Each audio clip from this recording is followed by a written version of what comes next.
Almighty God, we give thanks to you, the creator of the universe, and humbly beseech you to direct and prosper the deliberations of the members of this house here assembled for the advancement of your glory and the trust and welfare of the people of Trinidad and Tobago.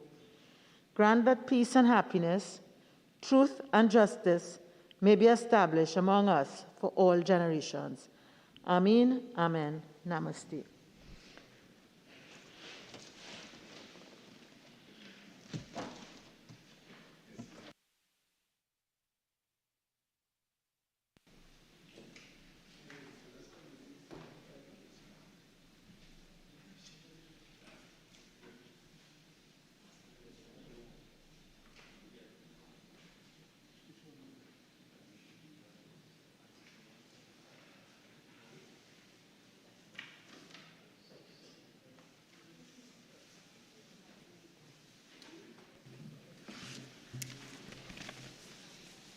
Announcements by the Speaker.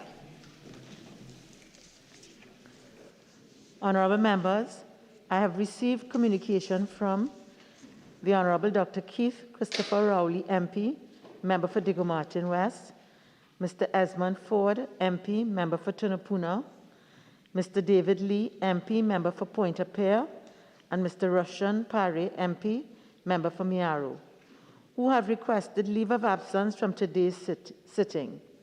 The leave which the members seek is granted.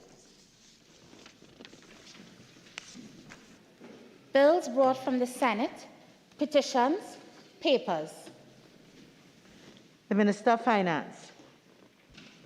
I don't have a single document on me.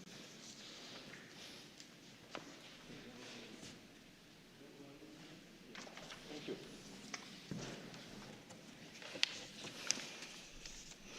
Madam Speaker, I have the honor to lay the following paper: the annual report of First Citizens Depository Services Limited for the year ended September 30th, 2020.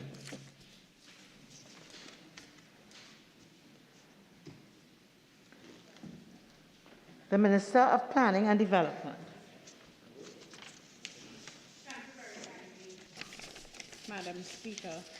Madam Speaker, I have the honor to lay the following paper. Paper number 2, the annual report of the Environmental Management Authority for the year 2018.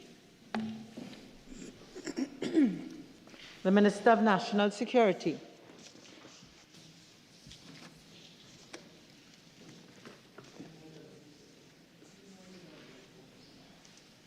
Madam Speaker, I crave your indulgence to defer this intervention as soon as practicable hereafter. Thank you, sorry. Thank you. I think my colleague Leader of the House. his document before him. And Madam Speaker, on behalf of the Minister of National Security, I have the honor to lay the following paper, paper number 3, the annual report of the Police Complaints Authority for the year 2020. Reports from committees, Prime Minister's questions, urgent questions.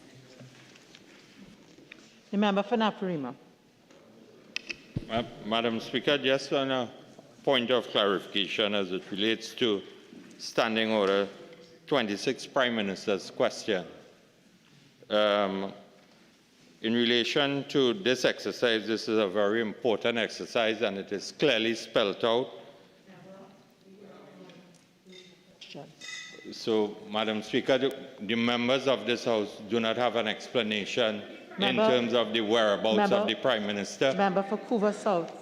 As I say, we are on urgent questions. I'm sure under announcements, I would have indicated to the House that the Prime Minister has sought leave and has been granted leave of absence. So is it that the member of for Naparima is going to ask question 1 on urgent questions? Well, Madam Speaker, is it that the Prime Minister is not feeling well because he took his Pfizer vaccine? We need to clarify. This is a very important exercise under the standing. Members, I am on my legs. Are we proceeding with urgent questions or not? Well, Speaker, based on the configuration of this House, I had members inside based on Prime Minister's question. Now, could we be allowed the time to get the members in for the urgent question?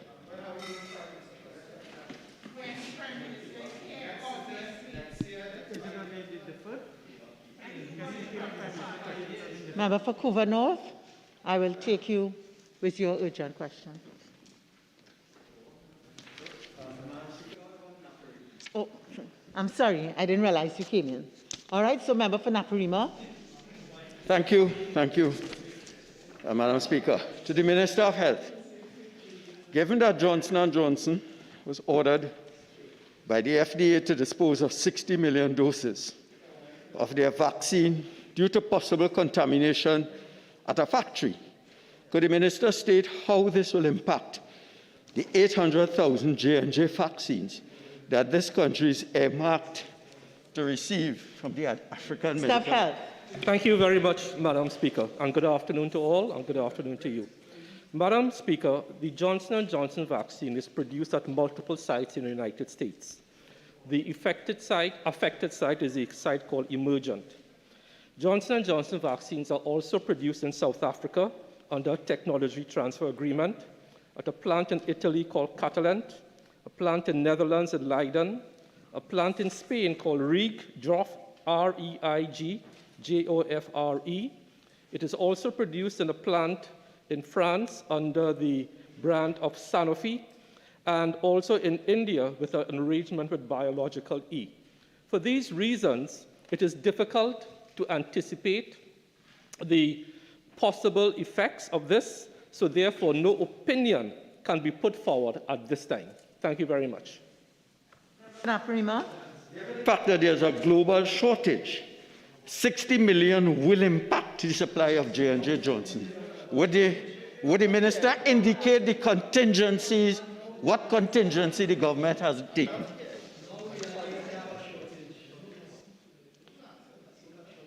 Member, based on the question originally asked and the answer given, that I will not allow that. It's purely speculative. Do you have another question? Member for Napari. Given that we have made errors with our supply situation, is there any contingency being contemplated by the Ministry of Health? Minister of Health. Very much, Madam Speaker. I categorically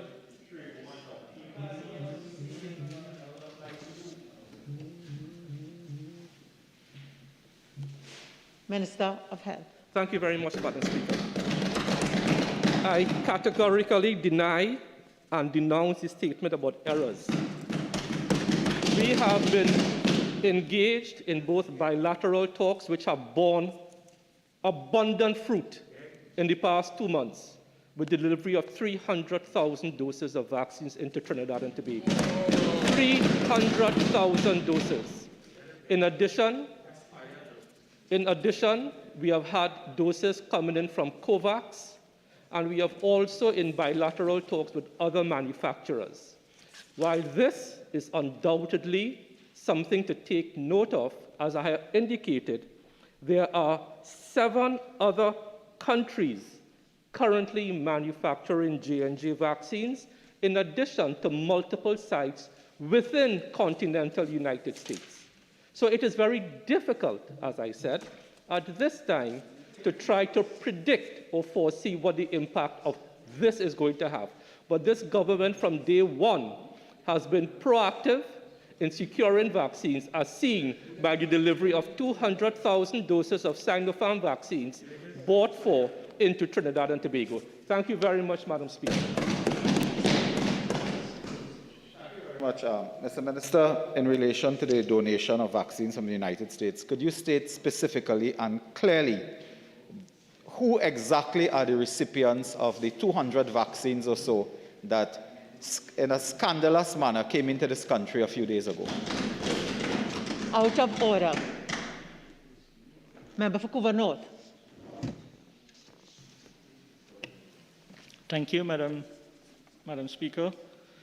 To the Minister of Agriculture, Land and Fisheries, given this upcoming weekend's 19-hour back-to-back curfew, could the Minister inform this House whether the government has taken into consideration the resultant disruption to harvesting and marketing routines by farmers? Minister of Agriculture, Land and Fisheries. Kindly, Madam Speaker. Madam Speaker, on behalf of the Minister of Agriculture, Land and Fisheries, I would like to indicate that all farmers markets and farmers who are associated with these markets have been contacted. What we have found, Madam Speaker, is that for Diego Martin and San Fernando, less than 10 farmers said that they would be willing to attend a market on a Friday. With regard to those farmers who operate at the Queen's Park Savannah, as we know, Madam Speaker, this is now a vaccine site on a Friday. With regard to Chaguanas farmers, we got no response. With regard to Arima, Couva, and Macoya farmers, based on the contact that was made with these farmers, they indicated that they were not willing to participate in a Friday market, as it is not a normal market day and customer turnout is usually low. Madam Speaker, in addition to that, NAMDEVCO has been in contact with all the farmers markets and the vendors who participate there, and NAMDEVCO has offered to purchase their items, to include those items in the food market box delivery that is given to the members of Parliament. Thank you, Madam Speaker. Member for Couva. The Honourable Minister indicated that all farmers have not been successful to contact all the farmers. So can the Minister advise if any consideration is being given to compensate the farmers for the losses they may incur as a result of this weekend lockdown that is being imposed on them by this government? Madam Speaker, I never said that we have not been able to contact the farmers. I have said that we have contacted the farmers and they have indicated their unwillingness to participate. In that event, we have said that NAMDEVCO is willing to purchase from these farmers in order to add their produce to the market boxes.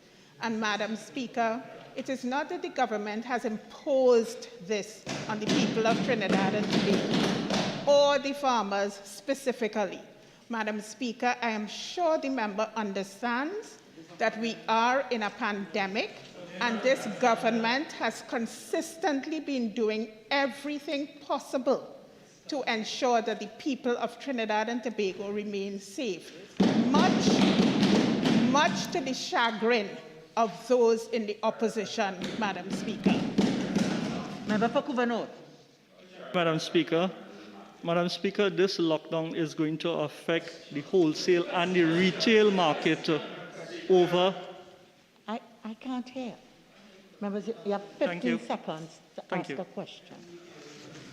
Thank you, Madam Speaker. This lockdown is going to affect both wholesale and retail market over the weekend. Question. Is the government willing to revise the operating hours of the retail and wholesale market? I will not allow that as a supplemental question based on the question asked and the answers given. Member for Barataria-Sun.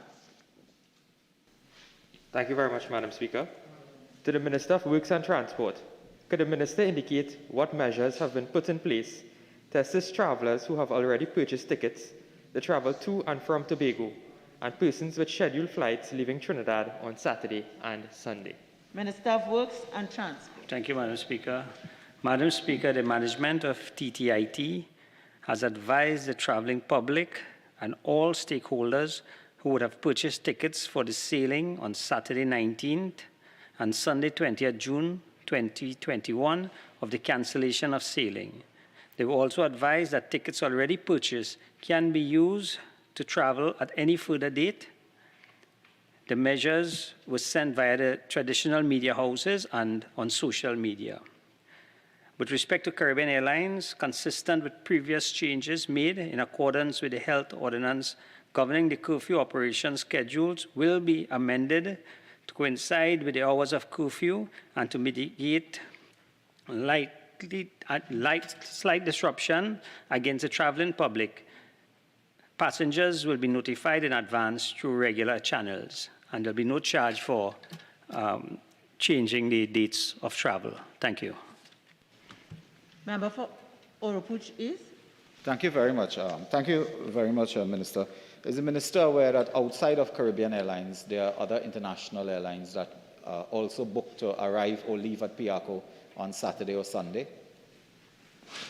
Madam Speaker, I think that would have been taken into consideration. That is why the curfew for the weekend would have been announced yesterday to ensure that all plans are made, not only with Caribbean Airlines, but with other airlines as well. However, the question posed was for the traveling public.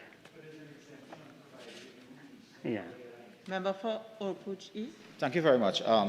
Minister, are you aware that there is a Trans-Guyana flight due to land in Piarco on the weekend outside of the hours? Having said that, have you made arrangements for exemptions for persons who may have to go to and from the airport? Because that flight has not been cancelled as yet. It may be cancelled. Remember, it's not about statements, okay? Sure. And we might be getting mixed up with other types of interventions. So the question is? Is the Minister aware of other international flights that are arriving or leaving, and have arrangements been made? But the Minister answered that first question about other international flights. Sure. Okay?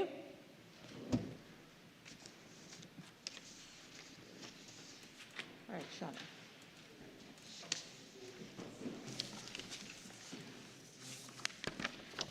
Questions on notice, questions for oral answer. The House. Thank you very kindly, Madam Speaker. Madam Speaker, there are no written questions. We will be answering 6 questions, and we're asking for a 2-week deferral of question number 175, please. I'm sorry I didn't announce it before, but question number 165 has been withdrawn. Information, ma'am. And might I ask which one is the one that we're asking for the deferral? 175. 175. Thank you. Member for Point of Pear. Thank you, Madam Speaker. Madam Speaker, on behalf of the member for Point of Pear, question number 151 to the Minister of Education. Of Education. Thank you, Madam Speaker. Madam Speaker, on September 17, 2019, the Ministry of Works and Transport informed the Ministry of Education that a structural inspection of the Claxton Bay Junior Anglican School building was carried out.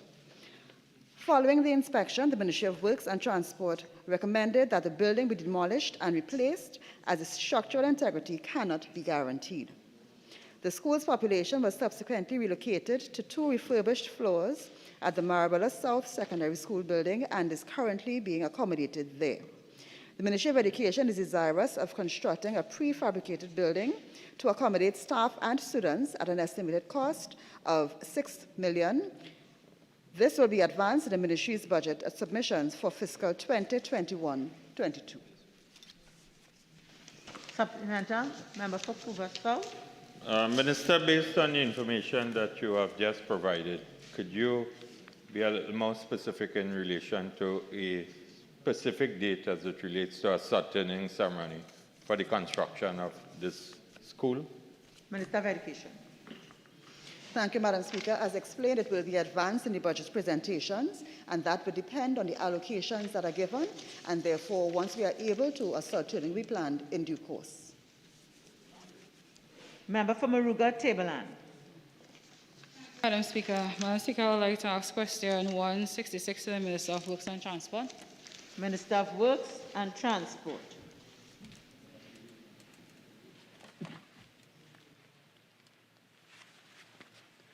Thank you again, Madam Speaker. Madam Speaker, designs for repair work on the landslip LP16 Lenguai Road have been completed. The Bridges Landslip and Traffic Management Unit expect to complete the tender package for this project by the end of June 2021, after which tenders will be invited by NIDCO.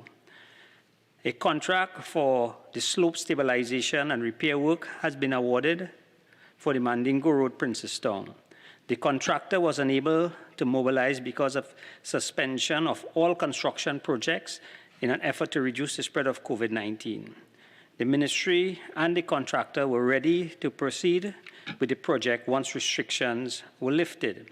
In this regard, the ministry sought and today received approval from the Ministry of Health for work on critical projects to recommence. The contractor has been instructed to mobilize and commence work and to adhere to all required guidelines with regulations established by the Ministry of Health to protect all concerned. I thank you. Member for Muruga Tibalan. Thank you, Madam Speaker. Madam Speaker, can the Minister indicate if the landslip at Lengua would be done in this fiscal? Minister of Works and Transport.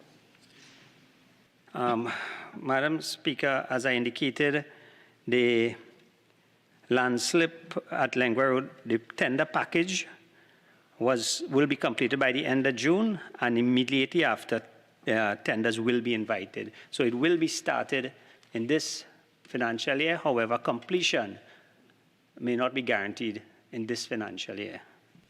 Thank you. Member for Muruga Tibalan.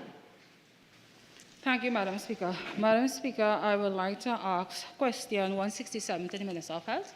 Minister of Health. Thank you again, Madam Speaker, and good afternoon to all. Within Trinidad and Tobago, the public health sector has 7 district health facilities, 13 hospitals, and 3 health centers that provide 24-hour public health care services for its urban and rural population. Patients can access 24-hour public health care at the Princestown District Health Facility, which is adjacent to the constituency of Muruga Tibalan.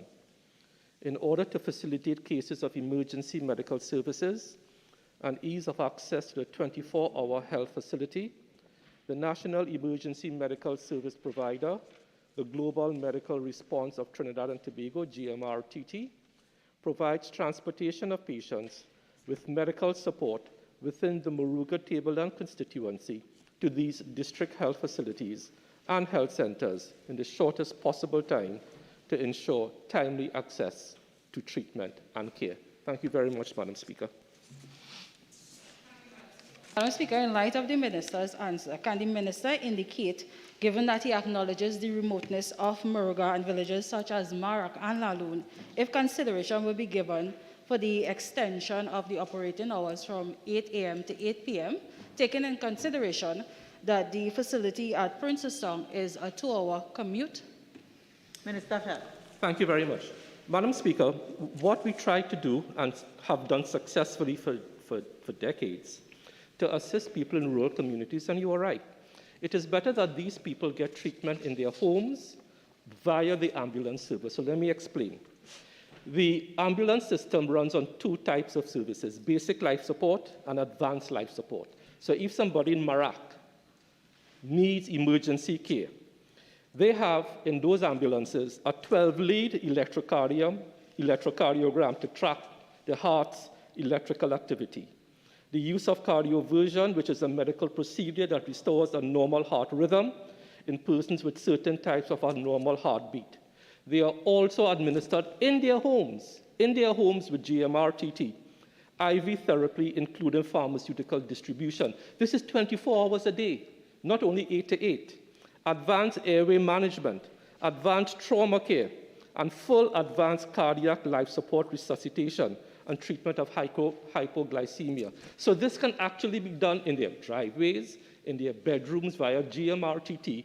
They are stabilized, get this advanced care, stabilized, and then taken to Princestown. And this is a model that is used around the world, as opposed to a regular health center, which will not have these facilities, specialized equipment, and specialized services. Thank you very much. Member for Muruga Tibalan. Thank you, Madam Speaker. Madam Speaker, what the Minister said, in an ideal world, it does not exist, because the ambulance services... Question? Right. I'm getting to the question, Madam Speaker, if you will give me... 15 seconds. If the Honourable Minister of National Security will give me a chance to pose the question, I will do such. Thank you.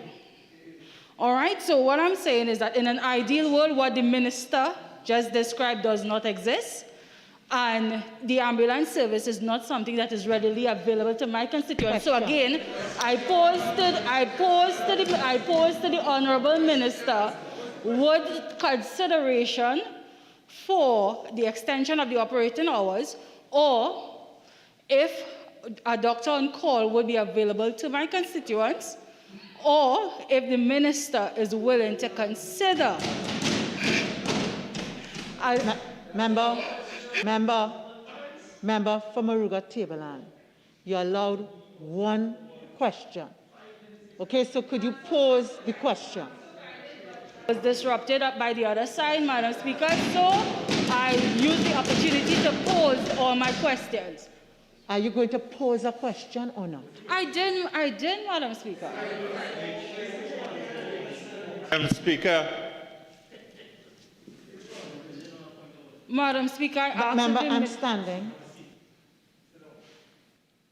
You've posed 3 questions. I've asked you to pose 1. All right? You determine which one.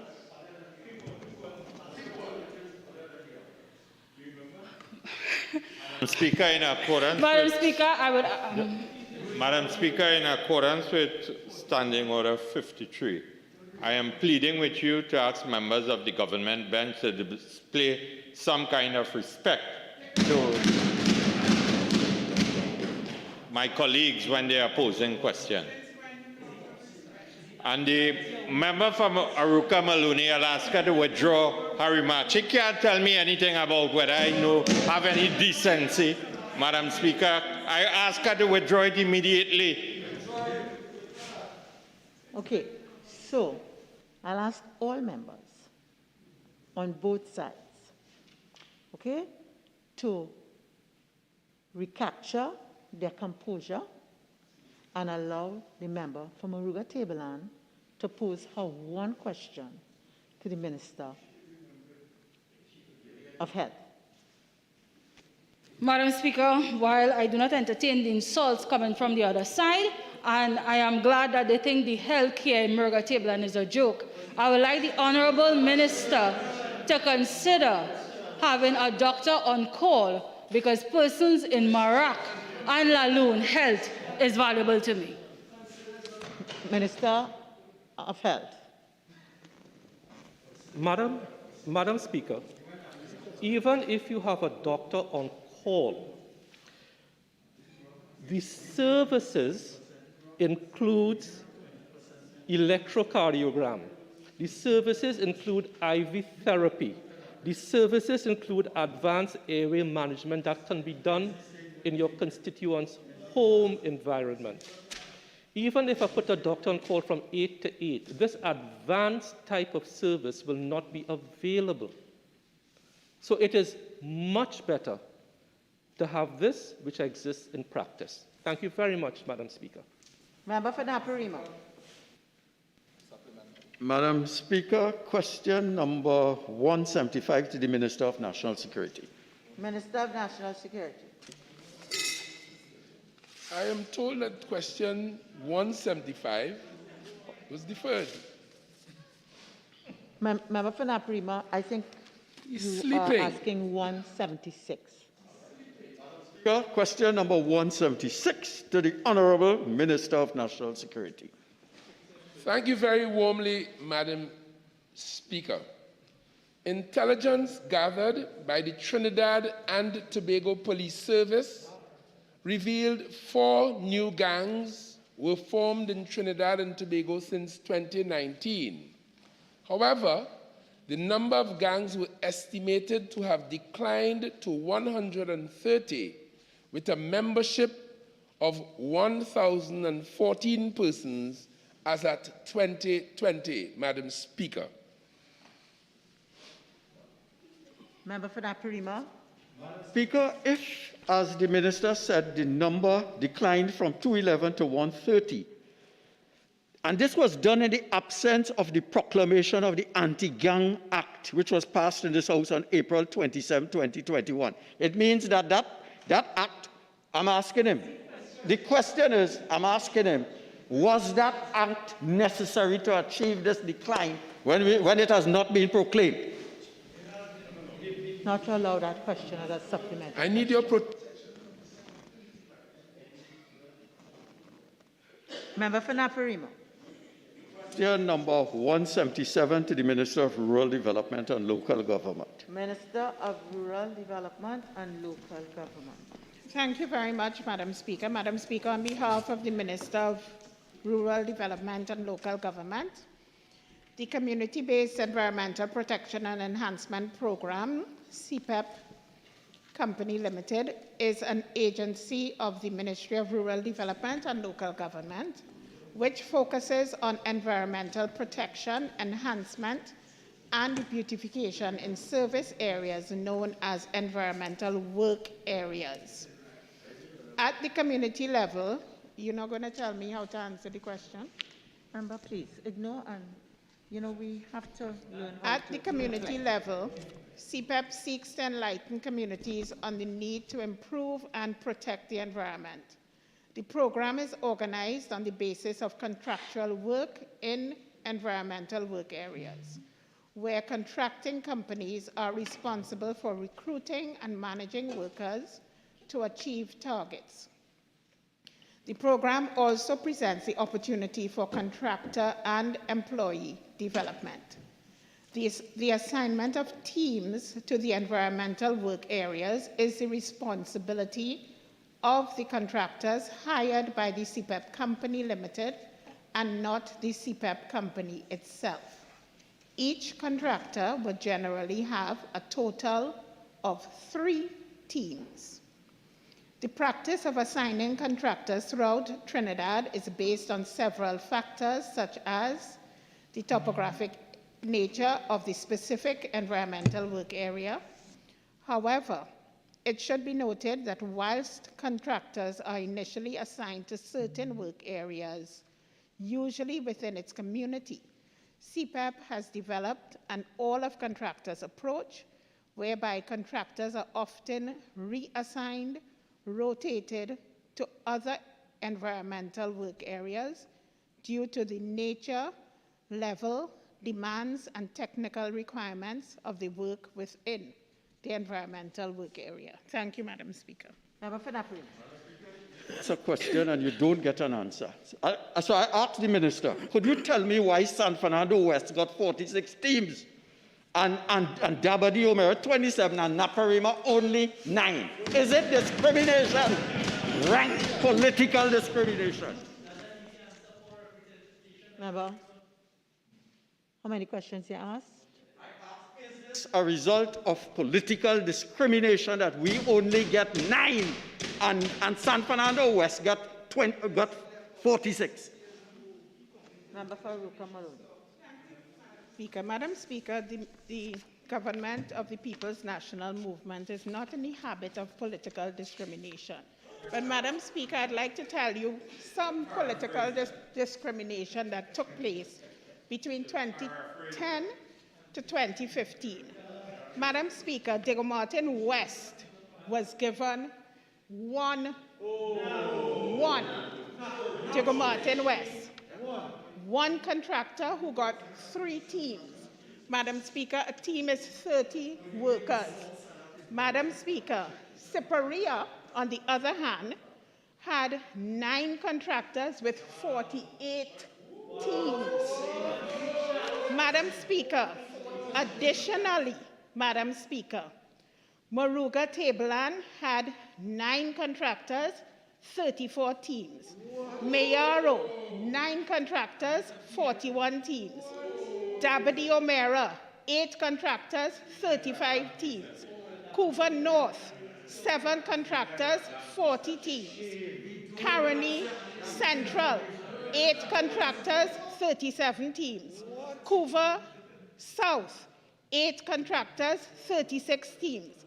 Madam Speaker, La Hoqueta Talparo, which was under UNC control at the time, 12 contractors, 37 teams.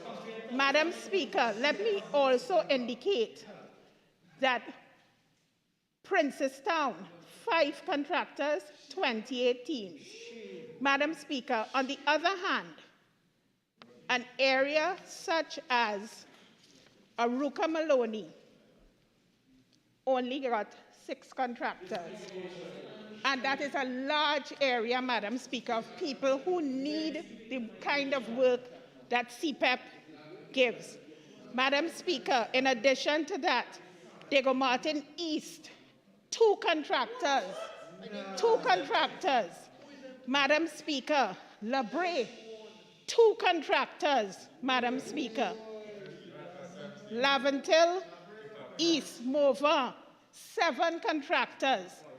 Madam Speaker, Caroni West, which was then under the control of Caroni. Madam Speaker, Chaguanas West, I apologize, which was then under the control of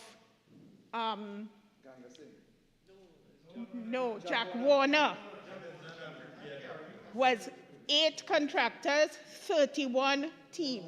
Madam Speaker, should I go on and talk about political discrimination and victimization? Madam Speaker, thank you very much. Would the Honourable Minister confirm, yes or no, please, whether she applied to Marlene MacDonald for a CPEP contract? I would not allow that as a supplemental question. Member for Naparima. The Minister indicate the source of that information, because we know that the government on that side does not speak the truth. The source of the information. Member, do you have another question you'd like to ask? I'm not allowing that question. Give to us. I'm not allowing that question. Do you have another question to ask? Question 175 has been deferred for 2 weeks.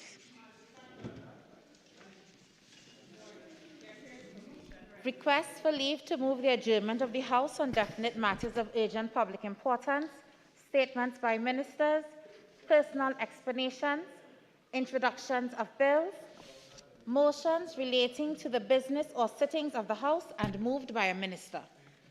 The House. Thank you very kindly. Madam Speaker, I beg to move that Mr. Kennedy Richards be appointed to serve on the following Joint Select Committees. The Joint Select Committee for National Security in lieu of Mr. Fitzgerald Hinds, and the Joint Select Committee for Energy Affairs in lieu of Mr. Stuart Young. Thank you, Madam Speaker. Okay, so members, I know we had a very spirited question period, but I remind all members of Standing Order 53, the noise is becoming quite loud. Honourable members, the question is that Mr. Kennedy Richards be appointed to serve on the following Joint Select Committees. The Joint Select Committee for National Security in lieu of Mr. Fitzgerald Hinds, and a Joint Select Committee for Energy Affairs in lieu of Mr. Stuart Young. All in favour say aye. Any against? The ayes have it. Public business, government business, bills, second reading. The Attorney General. Madam Speaker, is it at the podium? Yes? Okay. Once the intervention is more than 5 minutes, as a reminder to all members, we go into the podium. Thank you, Madam Chair, sir. No, it's different in the Senate. You could speak from the desk.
Before I begin, Madam Speaker, may I just remind me please, the speaking time in this House?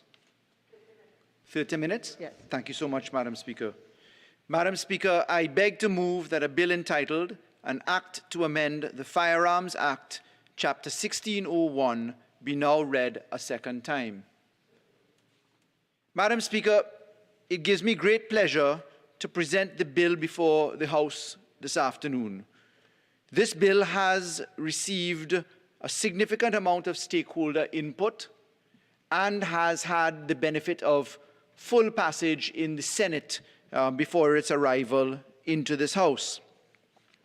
The bill seeks to address an issue, a societal issue, one where we amend the relevant law, in this case the Firearms Act, to allow for the introduction of a specific type of prohibited weapon, which is pepper spray.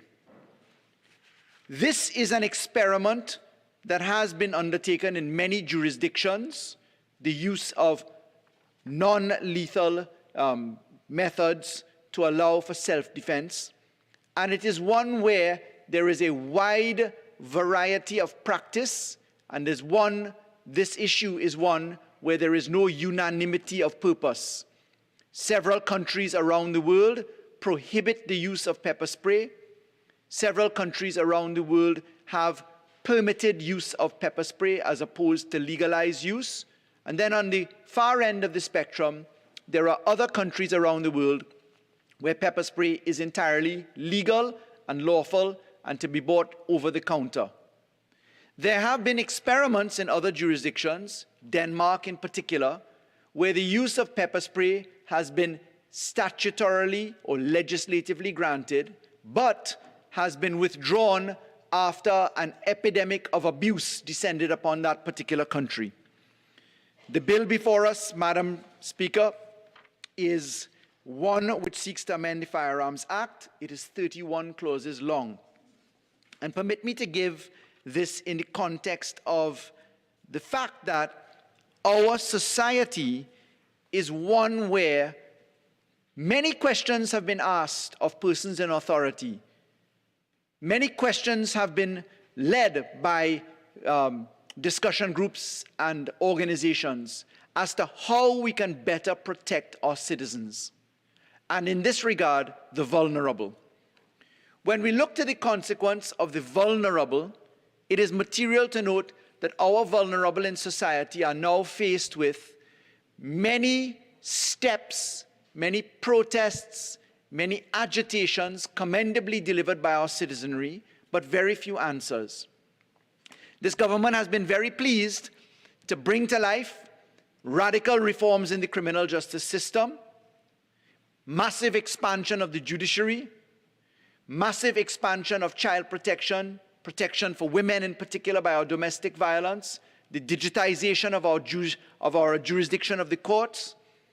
And in this regard, Madam President, we have introduced significant amendments to sexual offences legislation, to domestic violence legislation, to the manner in which we treat our children and alternative remedies, to the manner in which we treat our women and our vulnerable. We have introduced legislation such as the Trespass Act to treat with things like elder abuse.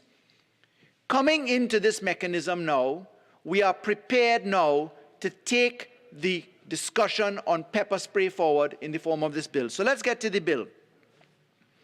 The bill is located in an example where we can say statistically in Trinidad and Tobago, using one indicator alone, that is sexual offenses, that we have had for the period 2016 to 2021, as at February 2021, the number of reported rape, incest, and sexual offenses stand at 2,537 reports. We have in the statistical information before us the fact that indictments have been filed, that magistrate court matters have proceeded, high court matters have proceeded. We stand in a country where if you take the period 2015 to 2020, if we look at caseload matters for offenses against children, and just using this as a dipstick in the context of this debate, some 27,837 matters have been reported to the Children's Authority. We are a society where our citizenry is crying out for a fighting chance. They're crying out for a better structure. And whilst that structure is in fact being delivered, it's never going to be fast enough. So today, Madam Speaker, we bring the issue of the Firearms Act to life. In the Firearms Act, Madam Speaker, a prohibited weapon is defined at Section 3 of the Act. Section 2 of the Act as one which is including a noxious substance. So in the definition of a firearm includes a prohibited weapon. In the Firearms Act, a prohibited weapon is defined as including a noxious substance. Pepper spray, which is a noxious substance, it is derived from pepper. It has a heat index. It is designed to cause a disruption to the eyes, to breathing, to the nose, so that you have a fighting chance. But this weapon, in the wrong hands, has been the balance that we've had to achieve. The ability to get the pepper spray into hands is also balanced not only by the fact that it can be a protection and also an offense used in the wrong hands, but we have to also decide how it is best delivered into the care and custody of people, lest we end up in the Denmark experience, which gave pepper spray and then promptly took it away because criminals ended up being the persons who used it more than the victims or potential victims. Madam Speaker, I can say that in the United States of America, they have legalized pepper spray. In Brazil, they have not. In India, you require a permitting background. In Malaysia, you require a permit. Singapore, it is illegal. Ireland, illegal. Denmark was legal and then revoked. Switzerland, you must be 18 years and over. France, 18 years and over. Italy, you must be over 16 with no criminal record. Austria, it is permitted, but in self-defense. In Canada, it is not permitted. Australia, it is not permitted except Western Australia in limited circumstances. In New Zealand, it is permitted. In Greece, it is not. In Jamaica, it is not. In Spain, you must be over 18 with a particular volumetric content permission. In the UK, it has not been permitted despite constant agitation. In Holland, it is not permitted, just to name a few jurisdictions. Whilst we look at this legislation and we get to the position of Clause 3 of the bill, Clause 3 seeks to, of course, introduce the very concept of pepper spray into the definition section. And pepper spray is now defined as an inflammatory agent, which when applied to the body causes the effects that I've just described, the effect of affecting the eyes, nose, lungs, etc. We introduced the concept of a pepper spray permit for import, a pepper spray permit for possession. We then cause amendments in Clause 4, where we amend Part 1 of the Act. We're amending the definitions section itself in the previous clause. In this part, we amend the schedule because we're now, in the permitting aspect, required to give permits for more than just firearms, and now to include the pepper spray. Clause 5 of the bill treats with a very important clause. Clause 5, we amend Section 5 of the Act. Section 5 is now adding into the deeming of being in possession the matters that are also referred to 16B, 16C, 17A, and 40A. And when we looked at that, Section 5 of the Firearms Act is the section by which you use the interpretation for Part 1. And it says, for the purposes of prosecution, if you are going to be in possession of pepper spray, if you're going to be a prohibited person with pepper spray, if you are going to have expired pepper spray under 17A, if you are in custody of pepper spray, that you are deemed to be in possession of the thing that you are found unless you can show lawful excuse otherwise. So that's an important improvement into Section 5 of the Act. Clause 6, Madam Speaker, treats with an amendment to Section 6. We are allowing in express terms here now, estate police, SRPs, municipal police, and any other person to be approved by the minister to be in possession of pepper spray. Why? It is to broaden the use of non-lethal tools in the hands of law enforcement, and therefore fits within the policy enunciated by the Minister of National Security and the Commissioner of Police. Clause 7 of the bill, Madam Speaker, treats with the manufacture, production, importation, exportation, etc. of pepper spray. And basically it is here that we set up that you must have a permit, that the volumetric content, what is contained in the canister, the type, that must be approved by the Minister of National Security. We make it subject to the negative resolution of Parliament, meaning it will apply unless it is negatived by a motion of the Parliament to have that order revoked. Madam Speaker, would you remind me what the full-time ending is? Attorney General, you end at 2:40:56. Thank you so much.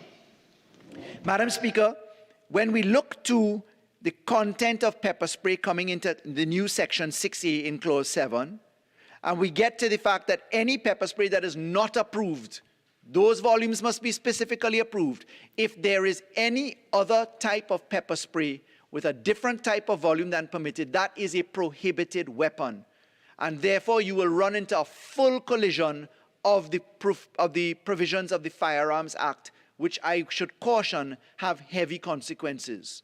So that means anybody interested in the pepper spray ought to obtain it from a local supplier so that you are sure that you are within the parameters of the Trinidad and Tobago law. Because there is on the market in other countries weapons grade type pepper spray, military grade.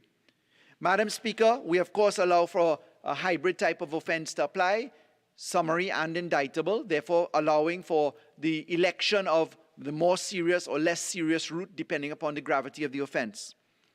In clause 7, where we add in a new 6B and 6C, we set up the springboard for the person who is desirous of pepper spray having to apply to the Commissioner of Police.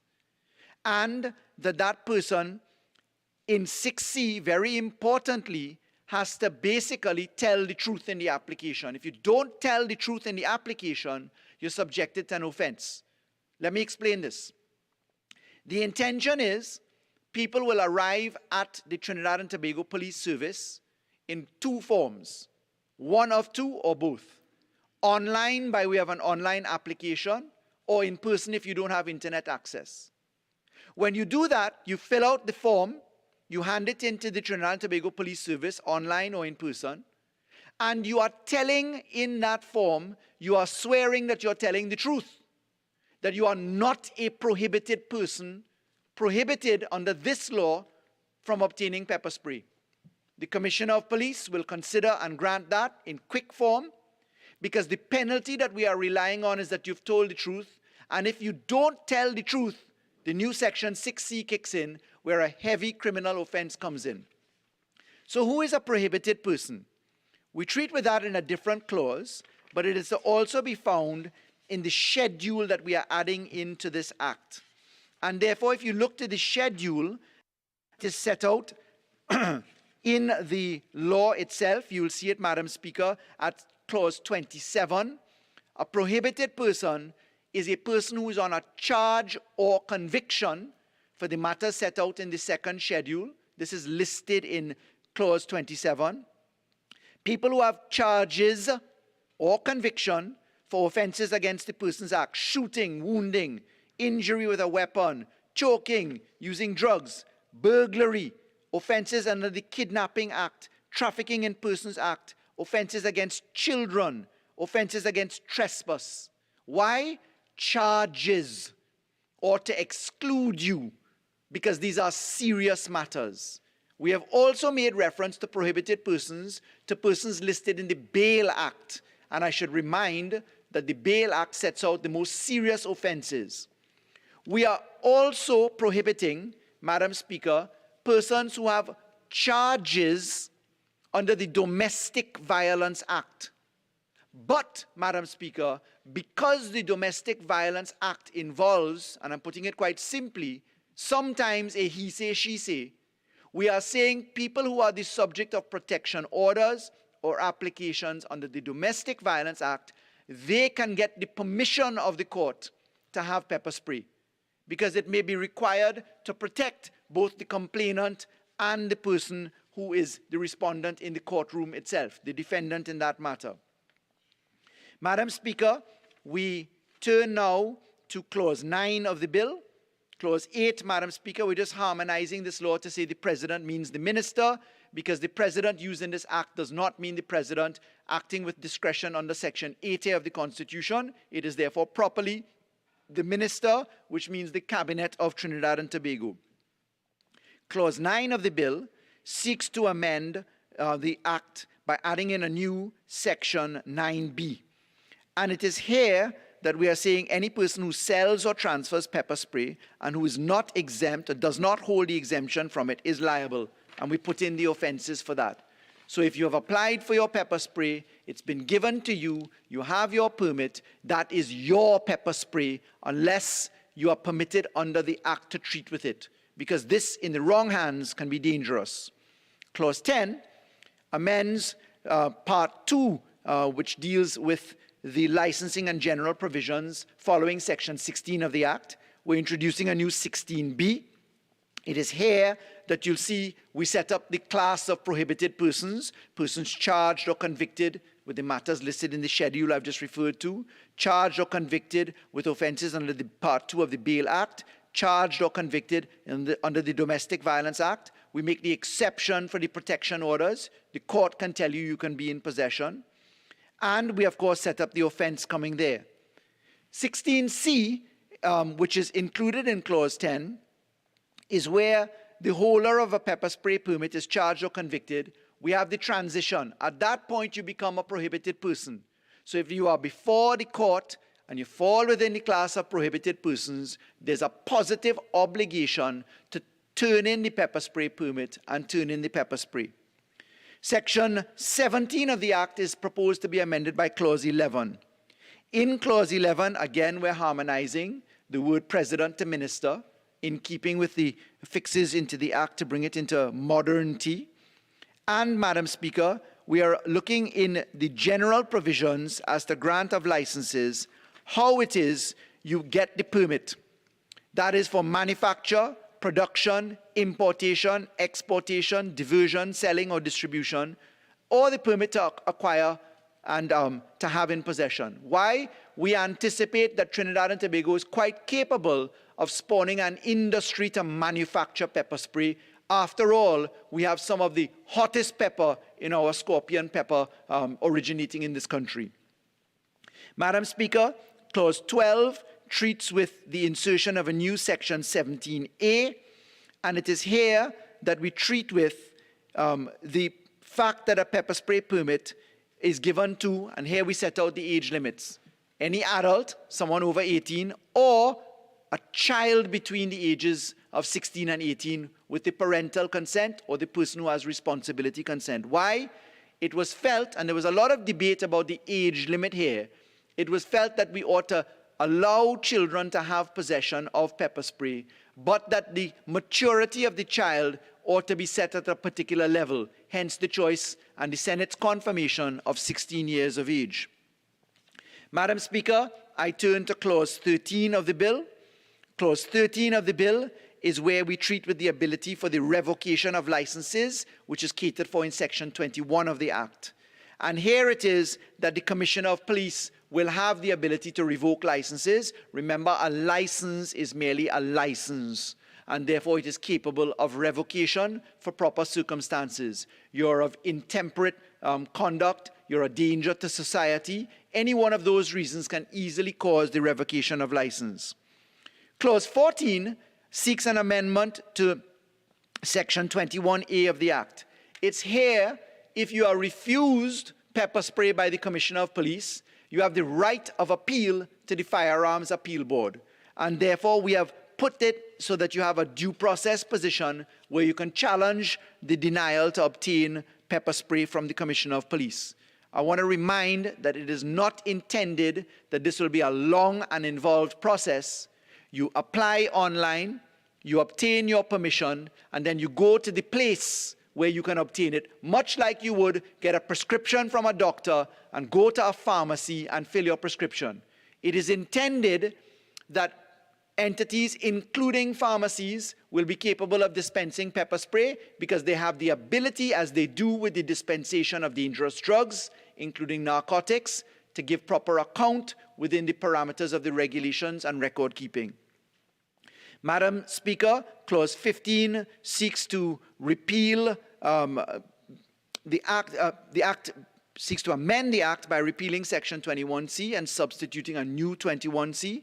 It was just cleaner for us to split the register instead of just the firearms register and then seek an awkward amendment. We repealed and we replaced, allowing for two registers, a firearms register and a pepper spray register. It is intended that this will be an electronic register, obviously, as is permitted under the Electronic Transactions Act, in addition to being a paper register. Clause 16 seeks to amend Section 22 of the Act. And Section 22 deals with the power to call in firearms, etc. For instance, there may be a cause, for instance, an emergency under the state of emergency where you're dealing with a violent circumstance, not like a public pandemic here, and there may be need for the Commissioner of Police to call in not only just firearms and ammunition, but also pepper spray. We look to Clause 17 of the bill. Clause 17 is where we bring to life the amendments necessary to constitute the Firearms Appeal Board, the establishment of the board itself. So Clause 17 seeks an amendment to Section 22A1 of the Act. Clause 18 treats with an amendment to Section 23 of the Act. Section 23 of the Act are the provisions which give special restrictions. And here it is that we're saying that the holder of pepper spray import permit or pepper spray permit shall not deal in pepper spray except in the place that they're licensed to do. So if it is X pharmacy or X firearms dealer's location, that must be dispensed or dealt with from that location, not any other unapproved location. Clause 19 of the bill treats with an amendment to Section 25 of the Act. And this is the fact that a notice must be displayed at the place where they're selling the pepper spray, similar to that which happens at firearms dealers. So if you're going to the pharmacy, which is an authorized place to obtain your pepper spray, then a notice is affixed to the public's attention saying that they are permitted under law to deal in and supply the pepper spray. Clause 20 treats with an amendment to Section 26 of the Act. Section 26 is where we set up the need to keep records and to have returns. Those are brought about in regulations. We have already amended the regulations. The regulations are amended a little bit further down in Section 36. When we treat with the amendment of regulations themselves, you see it forms part of this particular bill, and the regulations are amended in Clause 28. So there's no need for us to wait for the amendment of the regulations. It's done in this bill. What we do, Madam Speaker, next is in Clause 21, we seek to amend Section 27 of the Act.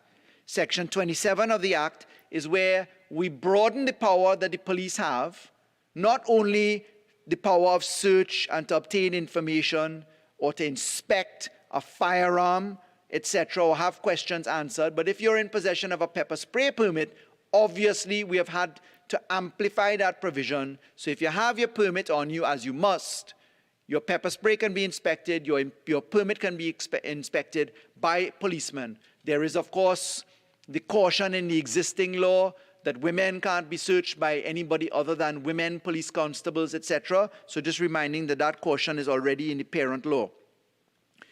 Clause 22 seeks to amend the Act, Madam Speaker, by renumbering Section 36 and putting in a Section 36(1). And here it is where we're treating with the regulations.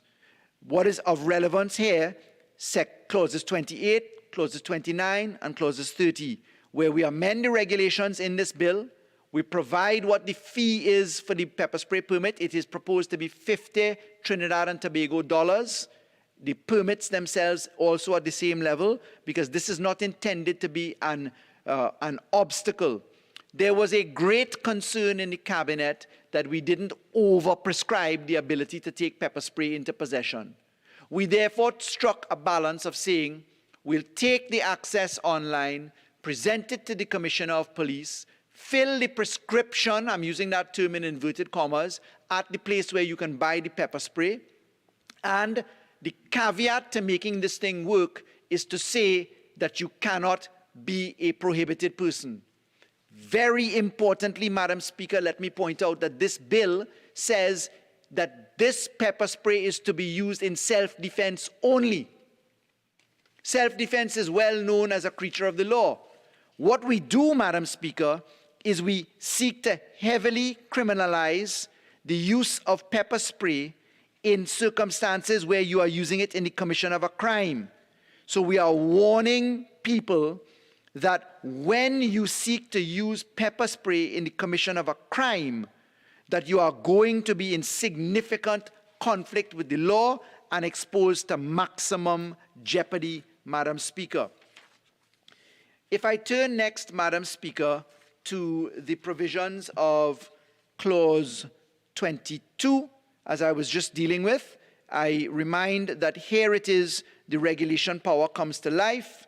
We have dealt with what the offenses look like. I want you to note that we've harmonized the breach of regulations offenses in line with the amendments that we made in December last year, or earlier last year, for the position of the Interpretation Act, where we amended the penalties and fines for breaches of regulations under the Interpretation Act. So we're harmonizing that here.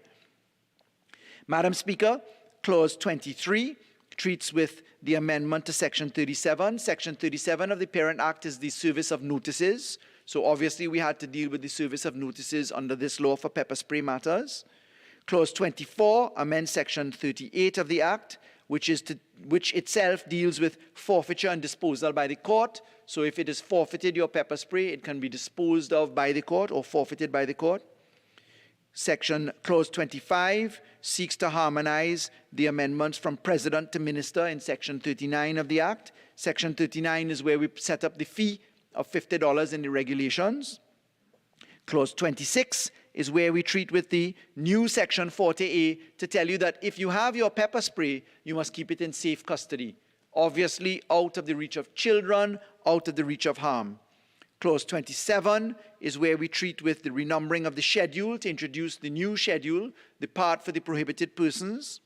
We get to Clause 28, where we've done the regulations, how you store, how you keep the records, what timing you need to return those records in. It is envisaged that all of these prescriptions will be done electronically as well, Madam Speaker.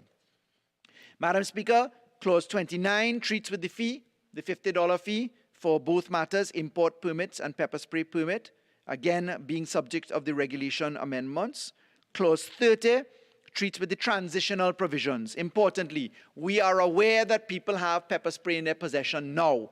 Therefore, it is important to allow people the opportunity to bring in the pepper spray or to apply for the pepper spray, because this is one of those free-roaming elephants in Trinidad and Tobago society where the newspaper reports tell you all pepper spray at downtown Charlotte Street was sold out. So it is a way of us legalizing the approach for the permit,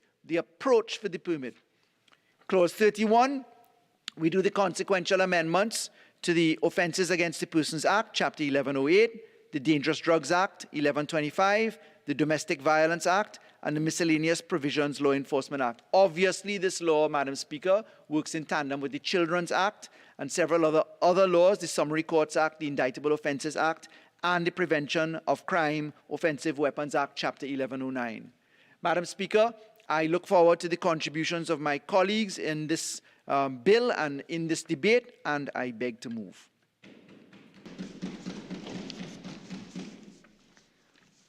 Honourable members, I shall now propose the question for debate.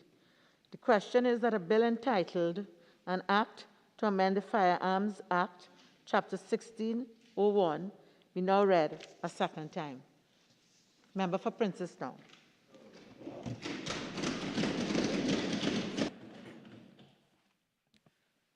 Thank you, Madam Speaker, for the opportunity to contribute in today's debate a bill and act to amend the Firearms Act, Chapter 1601. Madam Speaker, on realizing that this bill would be brought to the House today, when it was laid on the order paper, Like many persons, my reaction was finally. Finally, we would have been empowering many persons, many organizations who have been advocating for the use of pepper spray as a means of protection for the most vulnerable, as the Honorable Attorney General has indicated, in our society, especially women and girls who have been under siege due to criminal activity in the more recent past. Madam Speaker, I want to also take the opportunity to thank all those civil society groups and also members headed by the leader of the opposition, a member for Siparia, for their advocacy and their activism in terms of bringing about this result today.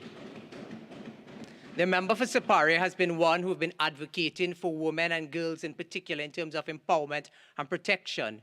And it is a watershed day in the Parliament and the history of Trinidad and Tobago, especially in terms of doing the research for this debate today on the Bill and Act to amend the Firearms Act, Chapter 1601, in terms of the use of non-lethal weapons in the name of pepper spray.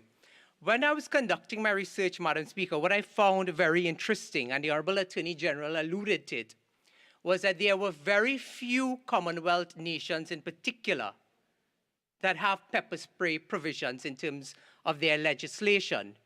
And Madam Speaker, this really is a watershed moment for Trinidad and Tobago, because even the United Kingdom, where we derive our jurisprudence, even the United Kingdom has shied away from the use of pepper spray and pepper spray legislation. Their circumstances are much different from ours, Madam Speaker, but today we as a parliament and as a nation take an additional step that we hope would be a tool in the arsenal in terms of the protection of the most vulnerable, including the women and girls that are under siege at this time in Trinidad and Tobago. Madam Speaker, this legislation really comes against the backdrop of some of the most heinous crimes that we've seen, especially as it relates to rape, as it relates to brutal murders. And two names instantly come to mind, and those names are Ashanti Riley and Andrea Barrett. Right in front of this Parliament, Madam Speaker, we have seen days and days of massive advocacy and activism, not only from civil society groups, but from parents, from victims themselves. And I think when we see that this legislation was laid on the order paper, it brought about a sense of relief. And it reminded me something of that the Honourable Attorney General often says in terms of some of the legislation he proposes. And he says, well, this may not be the perfect legislation, but at least it is a start. And if it's also on one occasion that we agree with that comment, Madam Speaker, it is with respect to this piece of legislation. Madam Speaker, I will outline the areas in particular that the opposition have some concerns with. Fortunately, this bill went to the Senate, and we were able to get the comments from many of the senators in terms of what their positions were, what were some of the issues that were identified, some of the issues that still have not been fleshed out or have not had the fortunate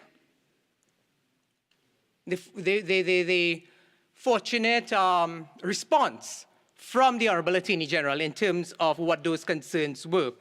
Madam Speaker, right off the bat, I would like to say that our concerns deal specifically with Clause 7, Clause 26, and to Clause 27, and I'll go into that in a bit, except to say, Madam Speaker, there was one contribution in particular that I found very interesting, and some of the issues that were advanced in the contribution made by Senator Welch, brought about some serious issues that I believe should be ventilated and should be answered by the Honourable Attorney General.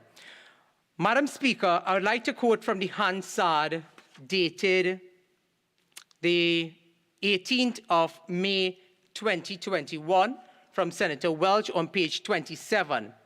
And it said, and I'm quoting Senator Welch, "In that context, I considered that the pepper spray initiative which would allow for the carrying of this non-lethal by nature device to be an ideal position, a measure to allow for its carrying for self-defense purposes. It is ideal in the sense that it would occasion severe inconvenience to a would-be attacker. It is easily deployable. It is convenient to hold, and it is convenient to pull out. It is convenient to use. It may give a victim that opportunity to send a text, to delay the attack, to jump out a window, to open a car door and run, or to even retaliate on her attacker. And important as well is that why it is convenient and practical is that, generally speaking, as far as I'm aware and my research has shown, it does not do any permanent damage when deployed on an attacker. It does not kill, it does not cause grievous bodily harm, it has no lasting effect as such. It is a dramatic effect, but it is transient and temporary in nature. A disablement which is not permanent, and therefore it is non-lethal.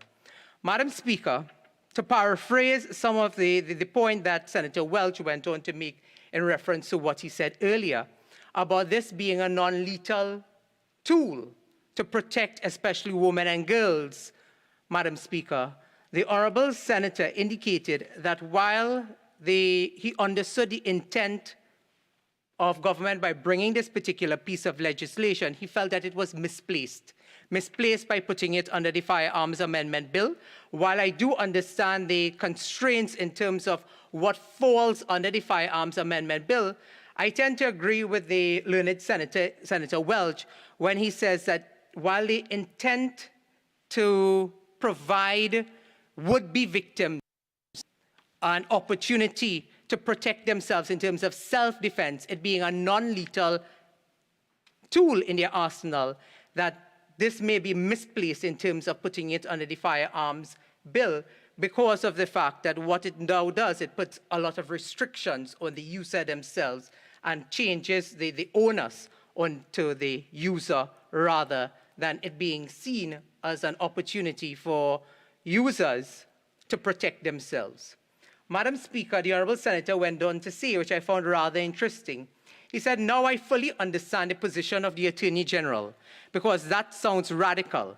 I also listened to the Minister of Agriculture, Land and Fisheries, and he has spoken to the experience in Canada, where he has lived and where the use of it became in such a manner that it had to be restricted.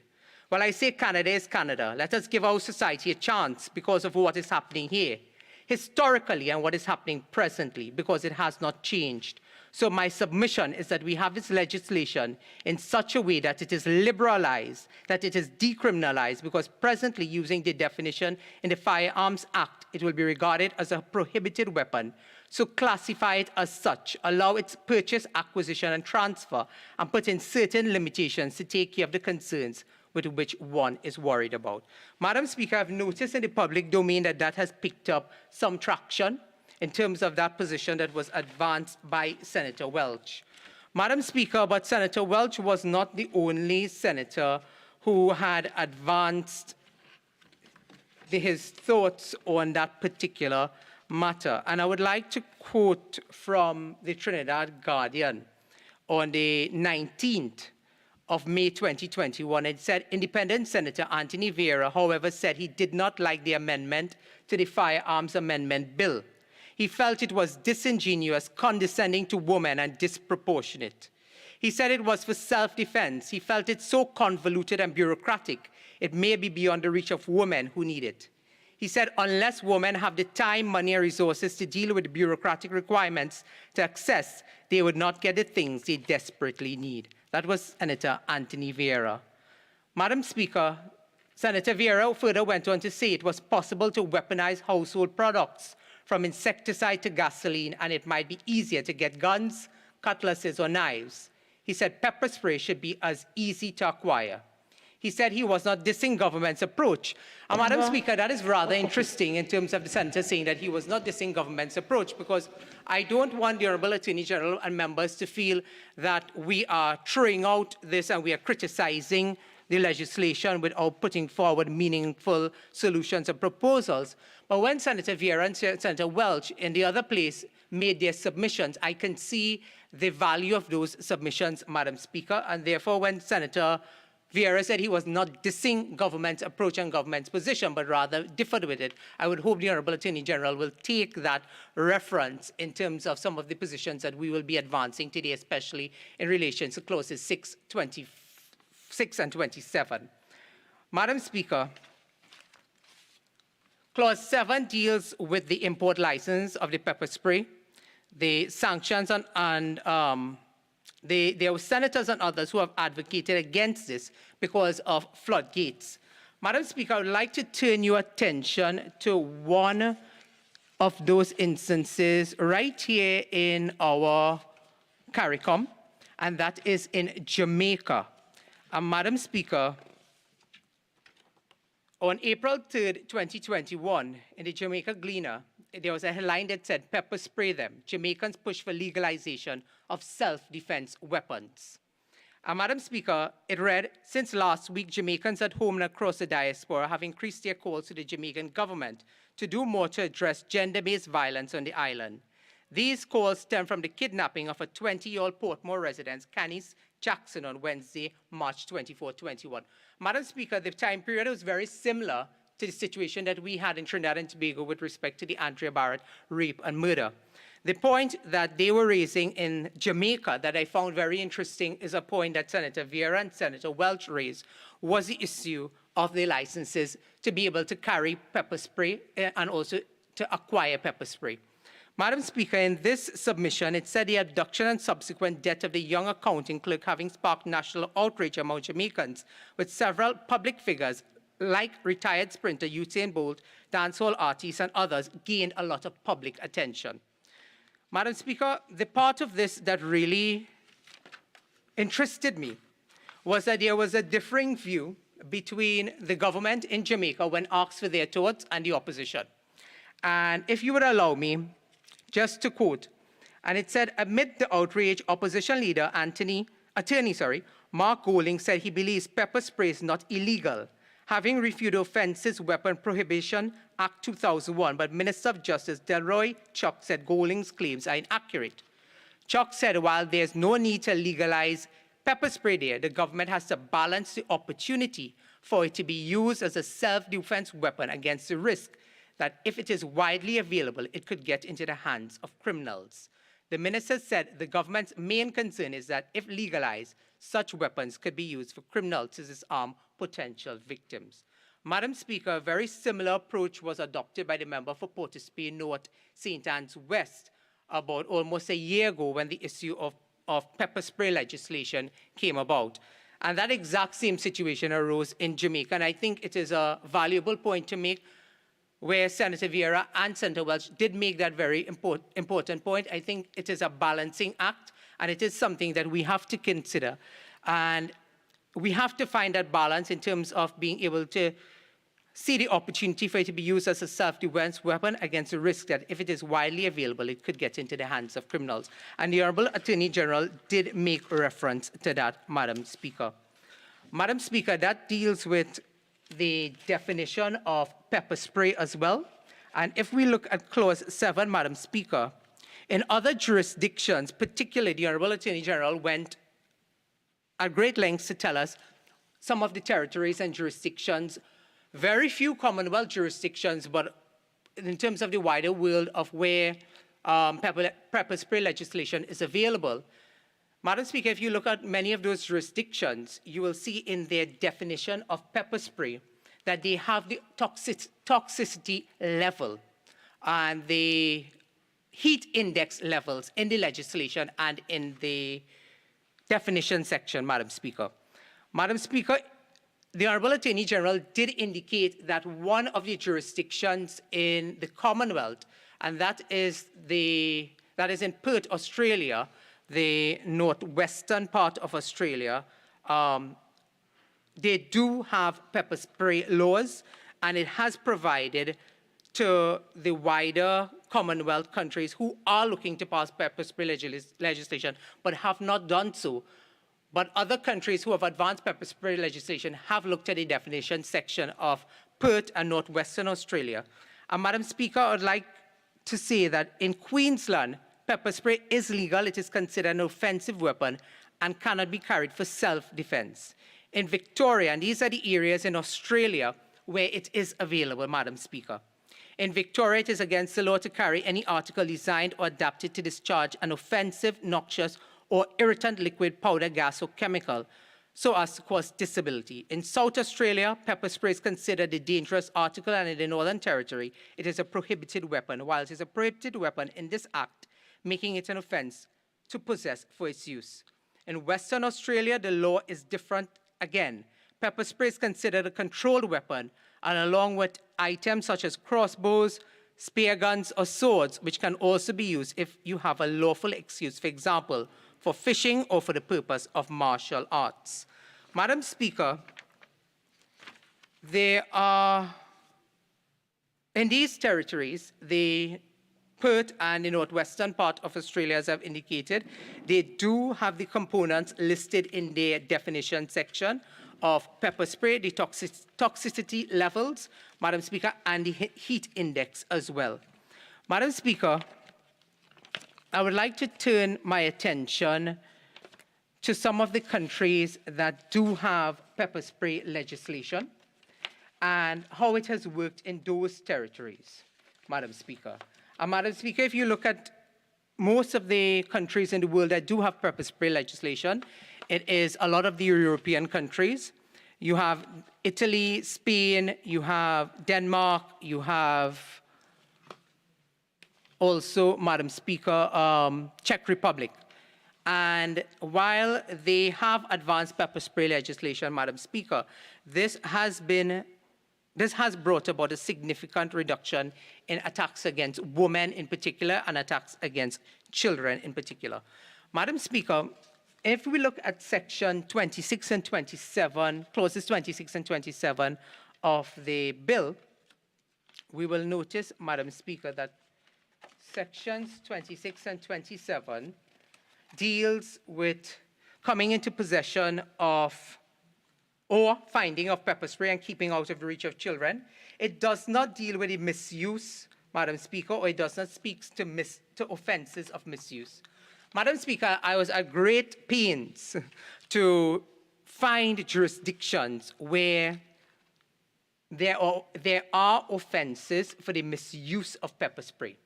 The Honourable Attorney General have indicated that the bill does deal with pepper spray being used in the commission of crimes. But Madam Speaker, I took note of Senator Welch's contribution, where it was one of the points that he advocated that the bill did not address the misuse of pepper spray in terms of offences.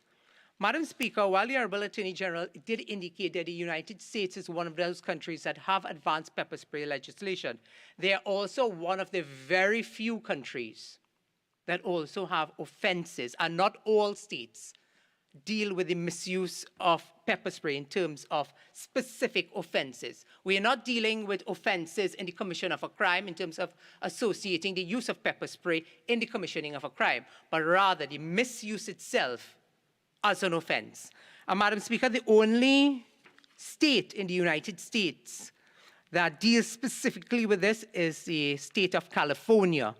And it is something that is worth considering. I'm not sure the Honourable Attorney General will entertain it at the committee stage, but it is something that we will raise, because when you look at section 26 and 27, while it deals with offences in association of committing crimes and also the coming into possession or the finding of pepper spray on persons or keeping it out of the children and the responsibility, it stops short of dealing with specific offences. And therefore, Madam Speaker, we can look at California, the USA, because the Honourable Attorney General did raise it in his presentation, where he spoke about misuse of pepper spray. And it says in California, the use of pepper spray or tear gas is a weapon, except in self-defense. And today, under the Firearms Amendment Bill, we are including pepper spray because we are giving it as a self-defense mechanism to those that are most vulnerable and those that we believe can utilize it in an environment where they need protection. Madam Speaker, it says, except in self-defense, it can be a felony in California.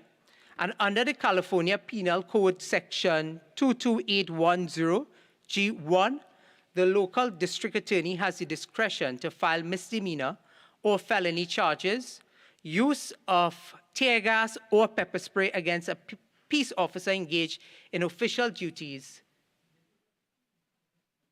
is a felony.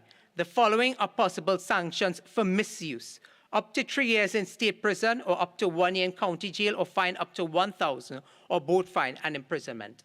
Madam Speaker, while this speaks only to the misuse on an officer, a penal officer, Madam Speaker, this was the only area that I found that supported that point made by Senator Welch. But I thought it was a valuable point because it takes the legislation one step further, Madam Speaker, and it looks at it holistically. So again, to take the words of the Honourable Attorney General that today is a start, I understand that it is a start that has found support in many quarters in Trinidad and Tobago, but it is also an area that needs fleshing out and that can be advanced, Madam Speaker, so that the misuse of pepper spray would be addressed. Madam Speaker, the other area that I would like to address is the area of education and awareness campaign.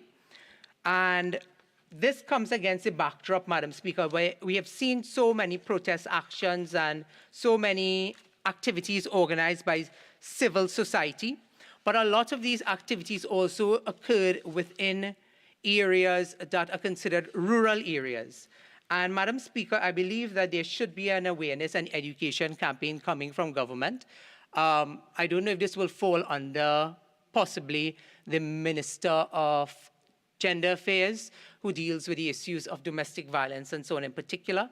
But also this area of education campaign must address the issue of accessibility, how to apply for the licenses, the toxicity levels, the misuse, the possession, and the responsibility. It's often said, to whom much is given, much is expected. Today, we are seeking to give an opportunity and ambit of further protection to the most vulnerable, as the Honourable Attorney General has stated.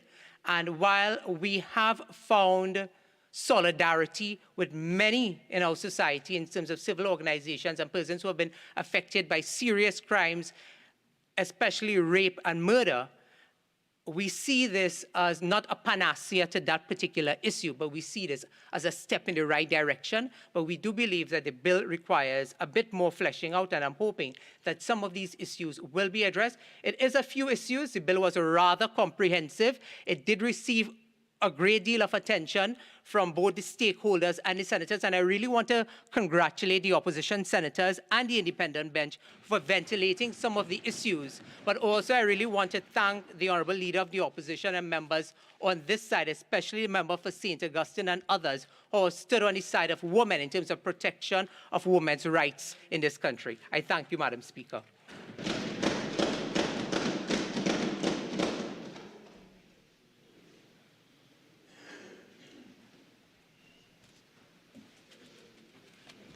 Member for Tobago East.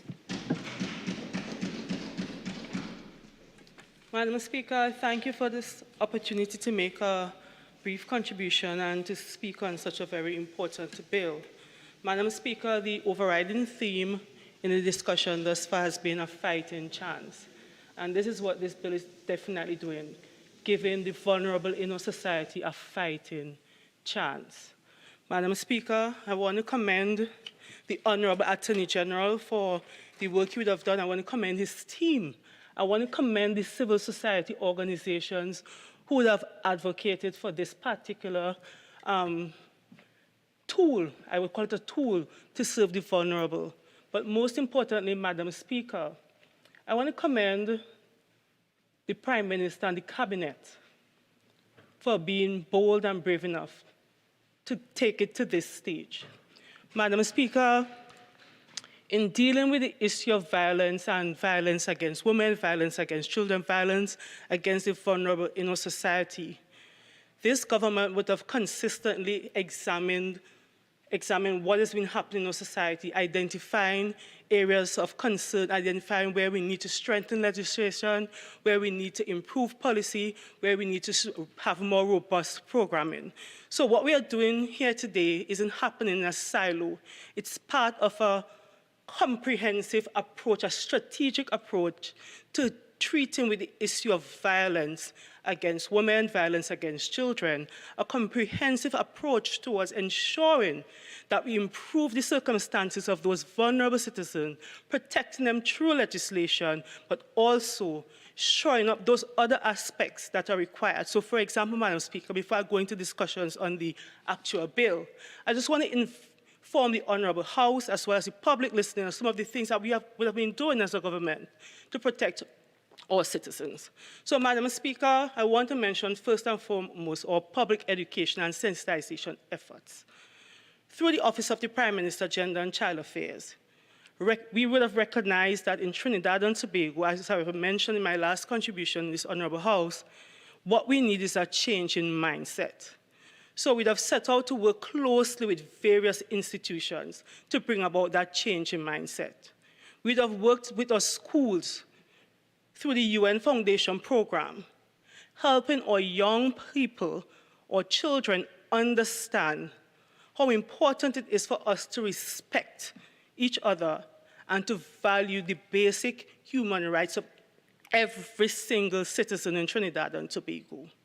We would have set out a program to work with our men, recognizing that if violence against women is indeed a problem in Trinidad and Tobago, and the perpetrators are mainly men, we must include our men in our response. If they are part of the problem, they must be part of the solution. And with this in mind, the Office of the Prime Minister, Gender and Child Affairs would have rolled out initiatives such as the Barbershop Initiative, creating a safe space for men and boys to sit, dissect those social issues, and find workable solutions so that collectively the change in mindset that is required would happen in Trinidad and Tobago. Madam Speaker, even in difficult economic times, we would have seen the need for us to have more places of safety for those persons who have to run for their homes. And for the first time in the history of our nation, the state was able to not only commission one, but up to this day we have three state-run domestic violence shelters. That, Madam Speaker, is a step in the right direction. We were fortunate again, Madam Speaker, to be able to collaborate with international development partners to bring programming in Trinidad and Tobago to address the issue of family violence. So through the Spotlight Initiative, we are looking at issues such as domestic violence, violence against our children, and also how do we address those structural barriers that contribute towards the pervasive issue of violence against the vulnerable in Trinidad and Tobago. So we have been taking a comprehensive approach. But even with our programming, even with our public education and sensitization, even with all our work with civil society, we recognize that more is required. So what we are doing here today, Madam Speaker, is adding another tool, another strategy to help to protect the vulnerable. We are giving them a fighting chance. I would have listened to the Honourable Member for Princestown during his contribution, and while he would have highlighted some areas of concern, Madam Speaker, I would have recognized the basic support for this bill that we are debating here today. And I want to commend the Honourable Member for the first time in a long time, supporting something of the government. You know, and it signals, Madam Speaker, that indeed the change in mindset might be happening. Every time I come in this Honourable House, I talk about that. So maybe the public education, the public sensitization is working and rubbing off on those who sit on the other side. So I want to commend them, Madam Speaker. Madam Speaker, I want to in particular speak to Clause 10. Madam Speaker, Clause 10 of the bill seeks to prohibit certain persons from obtaining a pepper spray permit. It is noteworthy that Clause 10 excludes a person who is charged or convicted with an offense under the Domestic Violence Act. This includes breach of protection order, which is a criminal offense under the Act. Madam Speaker, this is very important. Just as we could look at the pepper spray as a tool for defense, it is also a weapon. And Madam Speaker, to exclude persons who would have been charged for certain offenses, especially those persons who would have been charged for offenses under the Domestic Violence Act. That is important because in a situation like that, we know that persons remain vulnerable. Even though a woman or a man, whoever the victim may be, may get a protection order, the perpetrator could still seek them out and could still cause harm. So I want to commend the Attorney General for taking this into consideration.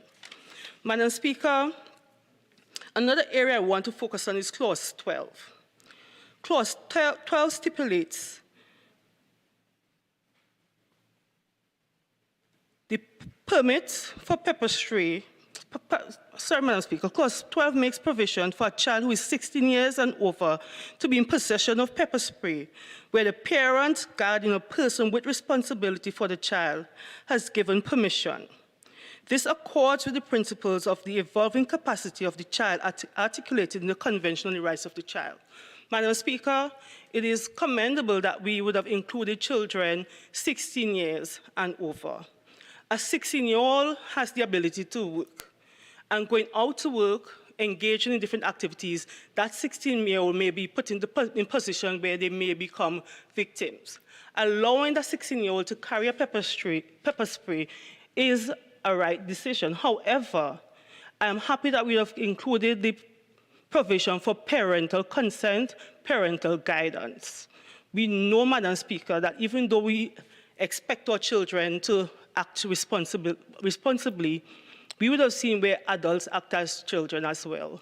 So ensuring that those persons who actually have the pepper spray understand that if my child is going to use it, I am going to be held accountable. We are trying to protect not only the child, but protect the parents and protect those persons out in society. This is commendable, so Mr. Attorney General, I thank you for remembering that. Madam Speaker,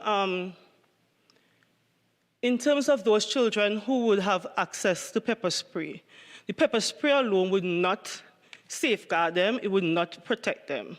What we need, as I would have mentioned in the last sitting, is for parents to act differently, for adults to act responsibly, for us to bring about a change in the way we view our children in Trinidad and Tobago. Madam Speaker, as I was reading about the bill and just reflecting in general about what is happening in Trinidad and Tobago, I came across the case of Sean Luke. And when I was going over his case, Madam Speaker, I said, you know what? Even though we did not have pepper spray in at the time, and even though he would not have qualified because of his age, what would have saved him, what could have saved him, Madam Speaker, is if those persons who were wrong would have acted differently. Madam Speaker, this is not the answer, I know. The answer is in each and every citizen of Trinidad and Tobago. Each and every citizen taking a conscious decision to do better and be better. This pepper spray, Madam Speaker, this pepper spray might not have saved young Alicia Riley, because, Madam Speaker, the person would have made a decision to do wrong, and persons would have known and covered up. What we need for people in Trinidad and Tobago to do is to do the right thing. Why must I often come in this house and say we need a change in mindset? Is that message getting across to the citizens? And before people come and argue that I twiddle my thumbs and crying crocodile tears, Madam Speaker, I sleep quite well at night because I know that this government, we always put the vulnerable, the needs of our citizens first. And we demonstrate that in the way we present legislation. We demonstrate that in the way we do our programming. But most importantly, we demonstrate it by the fact that we are willing to make the tough decisions to safeguard our people in this country, Madam Speaker. And again, I want to say it.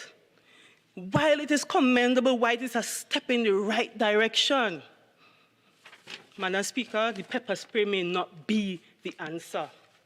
We need every single parliamentarian to join and start saying the same message. We need to hold each other accountable. We need to hold our sons and our daughters accountable, Madam Speaker. When we see something going wrong, we need to talk about it. Madam Speaker, I would always say that Trinidad and Tobago, by virtue of our name, we are destined for greatness, but we have to recognize the greatness in all of us as citizens. And we have to start acting as people with greatness inbuilt in them, Madam Speaker. We have to change our mindset. I didn't want to come here and preach, Madam Speaker, and I didn't follow the script and the speaking notes. But, Madam Speaker, that is what my spirit is telling me to say to our citizens today. We have to start to hold each other accountable. We have to do what is right. We have... Member for Laventille West, I just heard you. Just withdraw that word and let's continue. I so withdraw, Madam Speaker. Madam Speaker, we have to recognize that when we are privileged to serve in this honorable house, it must not always be about party first. It must not always be about image and posture first, but at the heart of our deliberations must be the people that we are put here to serve, Madam Speaker. So again, by the tone of the presentation of the member of Princestown, I'm anticipating the support for this bill, and I commend them for joining the government as we work together to restore the peace, safety, and security of all citizens in Trinidad and Tobago. Madam Speaker, I want to thank you for this opportunity.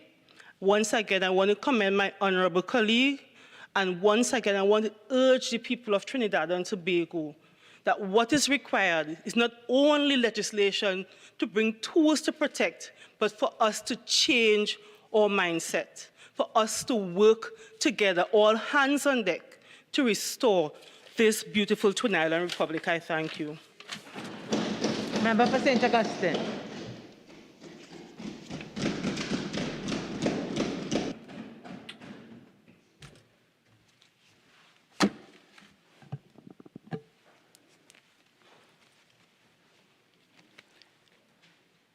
Madam Speaker, I thank you for this opportunity to contribute to the Firearms Amendment Bill 2021. I want to commend the government for listening to the opposition and bringing this legislation to Parliament.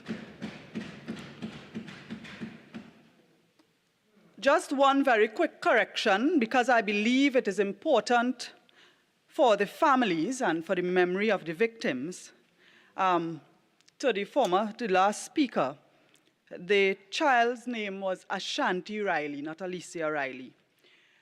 And it is important for us to remember the names of the victims and to keep their memory alive so that their deaths will not be in vain. Madam Speaker, the member for Tobago East who spoke before me is very correct. Pepper spray should not be the answer. There is a fundamental and critical need for violence against women in our society to be addressed.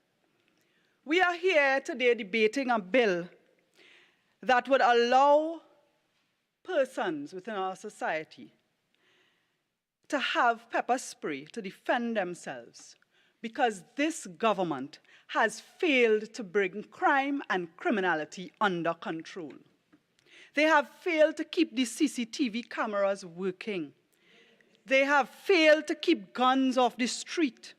They have failed to bring swift justice to the families of missing and murdered women in Trinidad and Tobago. The opposition is on record in the Hansard of this Parliament calling for legislation for non-lethal weapons, Madam Speaker, since 2017. That's 4 years and counting. And might I add that the government is also on record as promising to bring this legislation since 2017 on more than one occasion in this Parliament. So I do agree with the speakers before me that this is a welcomed opportunity for our Parliament today. The opposition will support good law. Support, Madam Speaker, is not just simply saying yes. This Parliament is not a rubber stamp for the government. It is also to propose amendments, to sit in our Parliament, in the committees, and clause by clause, make this bill into good law, make it stronger, make it better, and more effective. Today, as we begin this process, Madam Speaker, the facts are that for the last 6 years, this country has been governed by the PNM. Crime and insecurity are significantly affecting people's lives. Madam Speaker, and even though the government has dragged its feet for years in bringing this legislation to offer citizens the protection, as my grandma Madri used to say, it's better late than never. On the 3rd of February, I participated in a candlelight prayer vigil held by the UNC's Women's Arm in Arima. And it was a prayer vigil to pray for the safe return of Andrea Barath, who was still missing at the time. The families of Ashanti Riley, Shade Emmanuel, and others also attended and prayed with the family of Andrea Barath. I was so saddened to hear the comments of the Attorney General accusing participants of crying crocodile tears on the pavement, participants who wanted those girls to return safely. Attorney General, you are a father before you are a politician. I pray that you will never feel the pain or shed the tears that those parents shed on that pavement. Madam Speaker, there are many women, activists, social society organizations who are listening to today's debate keenly. Many of them have put forward suggestions. This is a democracy. Have the views of these stakeholders been taken into account in a meaningful way in drafting this bill? The member for Tobago East commended the civil society groups for advocating, but it is important to take their contribution in a meaningful way. Activists and organizations such as Womantra, Feminist, TNT, Young Feminist Collective, they have made several contributions, and I will not go into detail because of the limited time, with regards to the National Transportation Plan, regulating and administrating the public transport sector, the tracking systems and surveillance cameras around transport hubs, investing in social reformation programs, and of course, education and sensitization. You also had the candlelight movement. One of the things that many of these organizations... You have 15 seconds left. Madam Chairman, there are several amendments that the opposition, as a responsible opposition, will submit to this committee, and I look forward to the government participating in this process. Allow me, Madam Member President. for St. Augustine, your time is up. Member for Port of Spain North, St. Anne's West.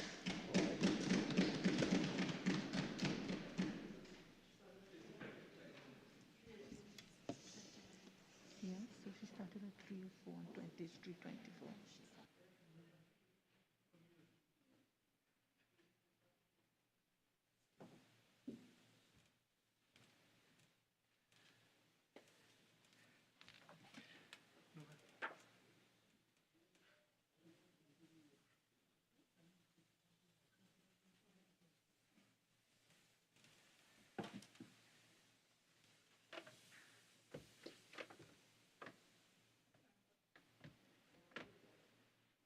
You have I'm sorry.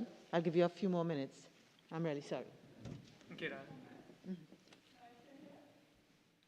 Well, you have... What time? What time, Sharon?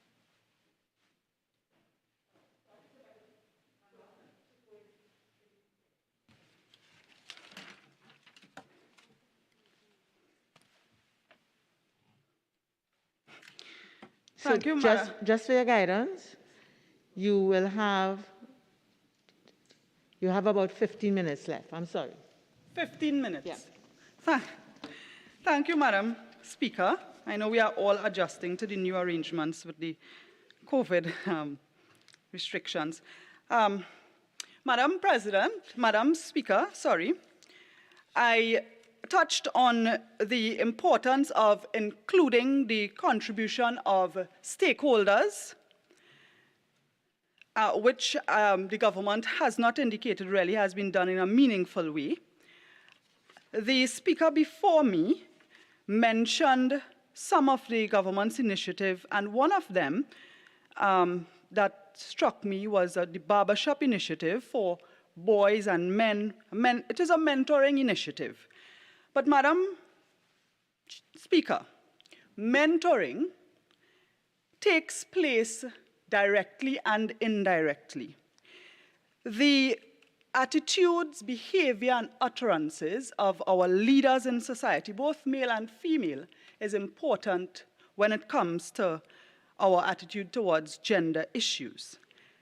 The Prime Minister and members of this government are well on record as making misogynic statements that have been very harmful.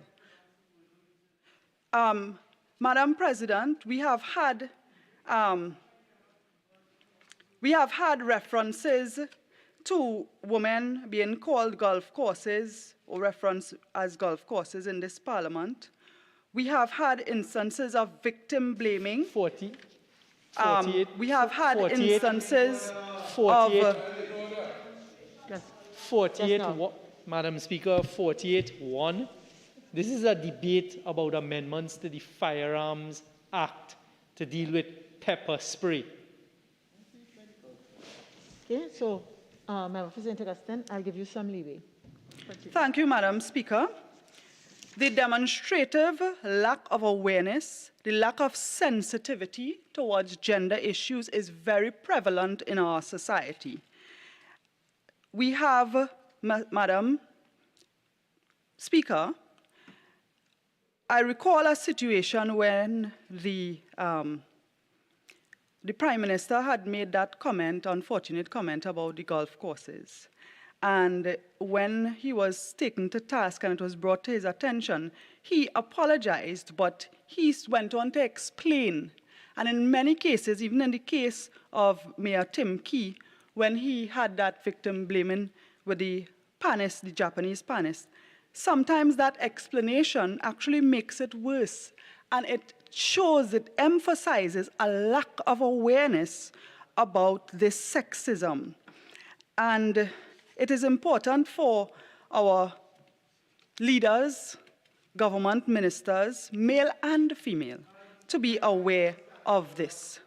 Madam President, I rise on standing order 48.1. Okay, so members, I said I gave you a little leeway, but remember, this is not about sexism in its widest sense. So tie what you're saying into this bill. Of course. And thank you, Madam Speaker. And in case the Attorney General missed it, this is an appeal for members, leaders in society to remember the significance of their words when it comes to sending that. On standing 48.1, now deeply entrenched by the member's last comments. Member, I uphold the objection. As I say, remember what this bill is about, and that's why I gave you the initial leeway, but tie it into what your bill is. Okay? If not, you'll have to move on. Thank you. Madam Speaker, allowing persons to possess pepper spray is not the answer. It is a plaster for a sore, and our leaders must be mindful of where their words are in this whole scheme of violence against All right, women. so you'll move on. Madam President, Madam Speaker, according to the Trinidad and Tobago Police statistics, in 2016 to 2020, there were 2,477 rapes reported. But of course, NGOs suggest that the number of unreported rapes were much higher. In 2016 to 2020, 38 women were reportedly kidnapped. And according to the monthly media releases from the TTPS, there were over 163 women missing from 2016 to date. Pepper spray alone will not solve this. I also think, Madam Speaker, it's important for us to acknowledge that it is not only women who are under attack or women who will be afforded protection from this measure. I am a mother, I have a son, and I just want to briefly share, there was an incident that took place when my son was in Form 1. A fellow student was attacked by bandits in broad daylight on the way to school, a very populated area. And bandits often target children, students, who are walking towards transport hubs. That student was robbed and beaten and thrown in a drain. He was 13 years old. He ended up unconscious and hospitalized. There were no cameras at the intersection. In fact, there were cameras, but they were not working. There were no police patrols.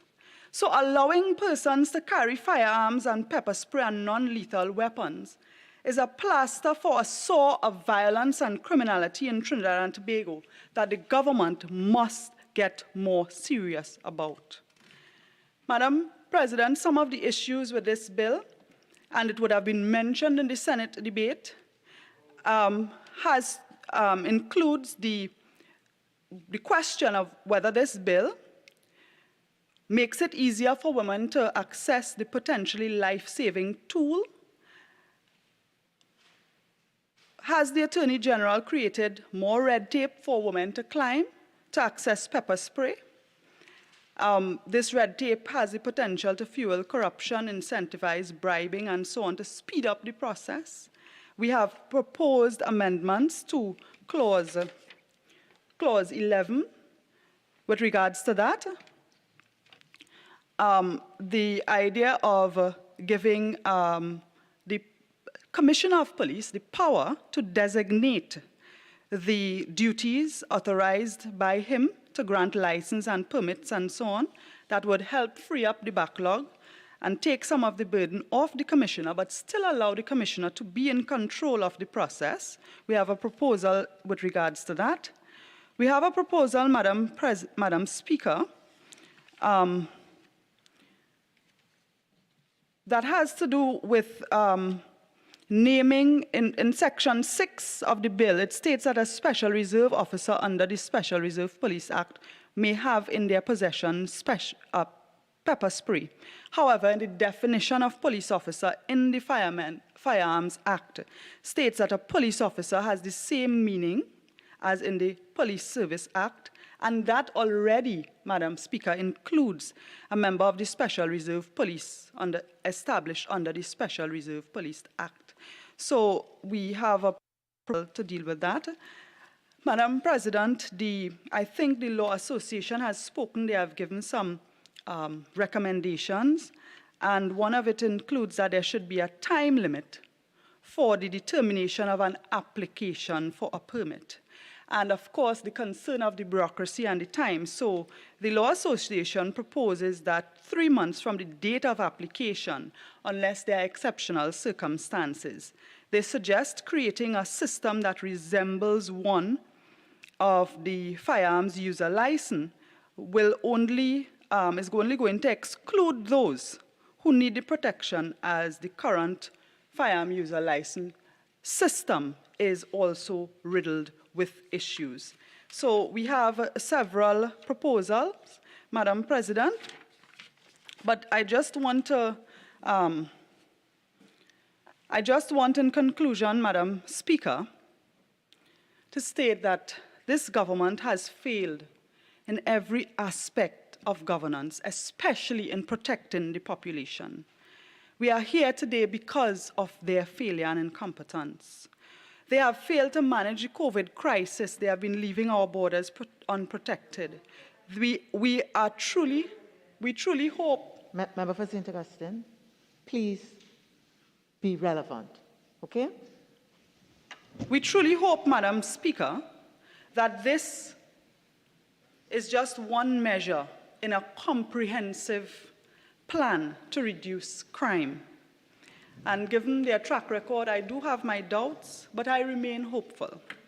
The United National Congress has always said that we will support good legislation in the interest of the people of Trinidad and Tobago.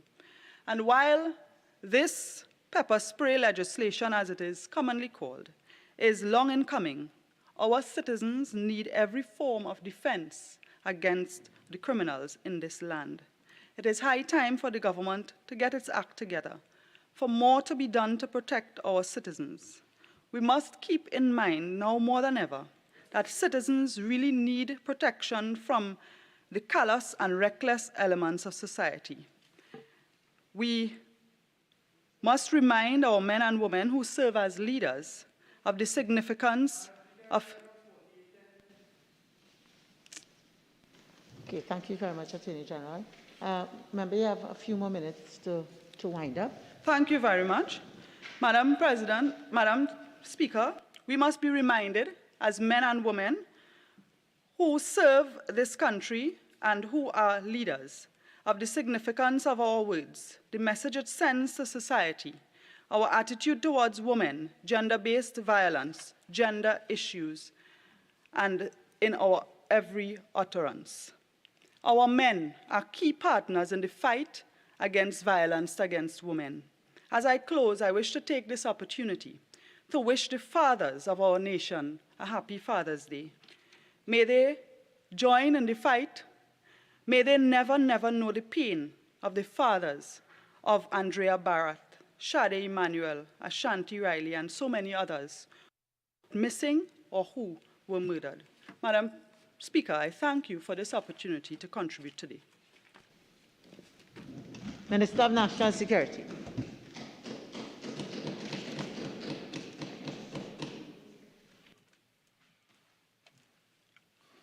Thank you very much, Madam Speaker, for recognizing me to make a short presentation in this important debate.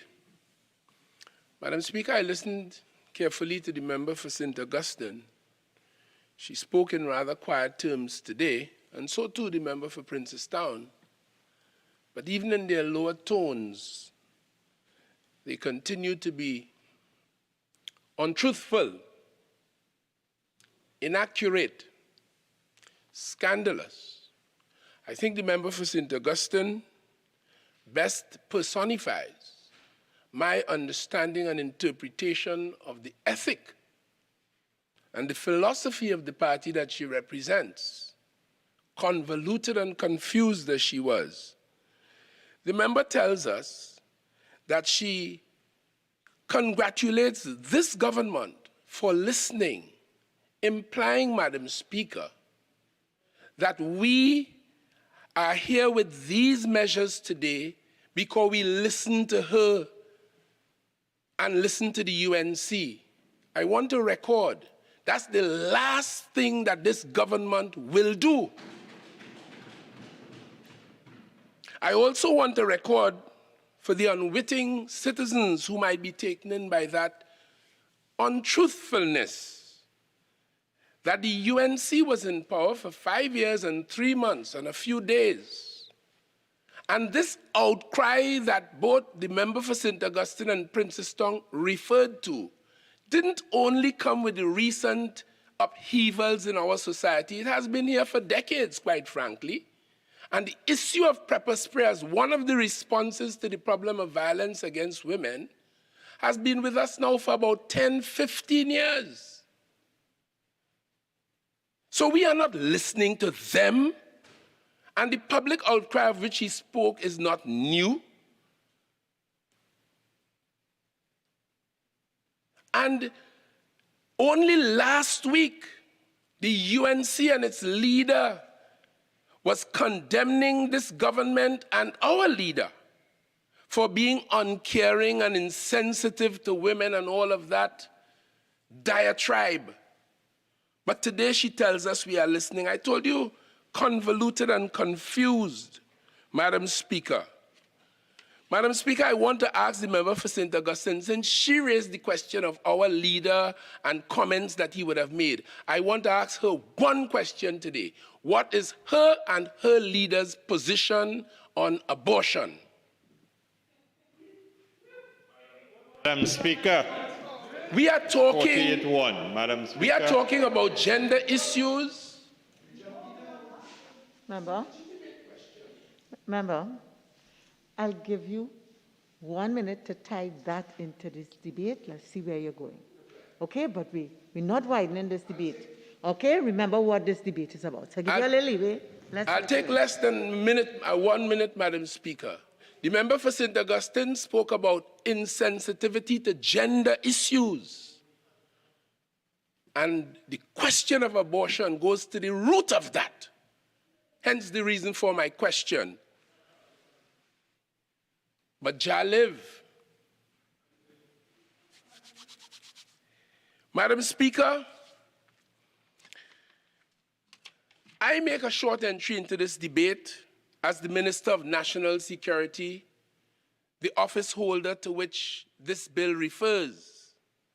The police has a limited role in all of this. And before I say that, this issue of pepper spray is simply one of the ways that this society has decided to attempt to protect our women and the vulnerable and our children and others from hostile, violent, aggressive, and abusive conduct.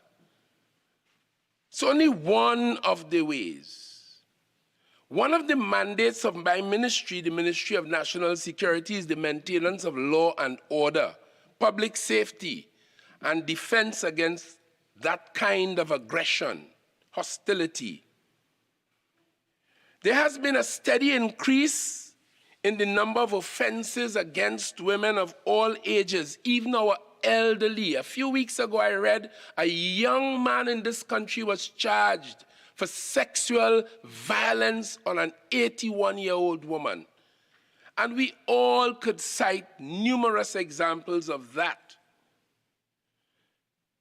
There have been increased robberies. Up to yesterday, I had a meeting with the Downtown Owners and Merchants Association.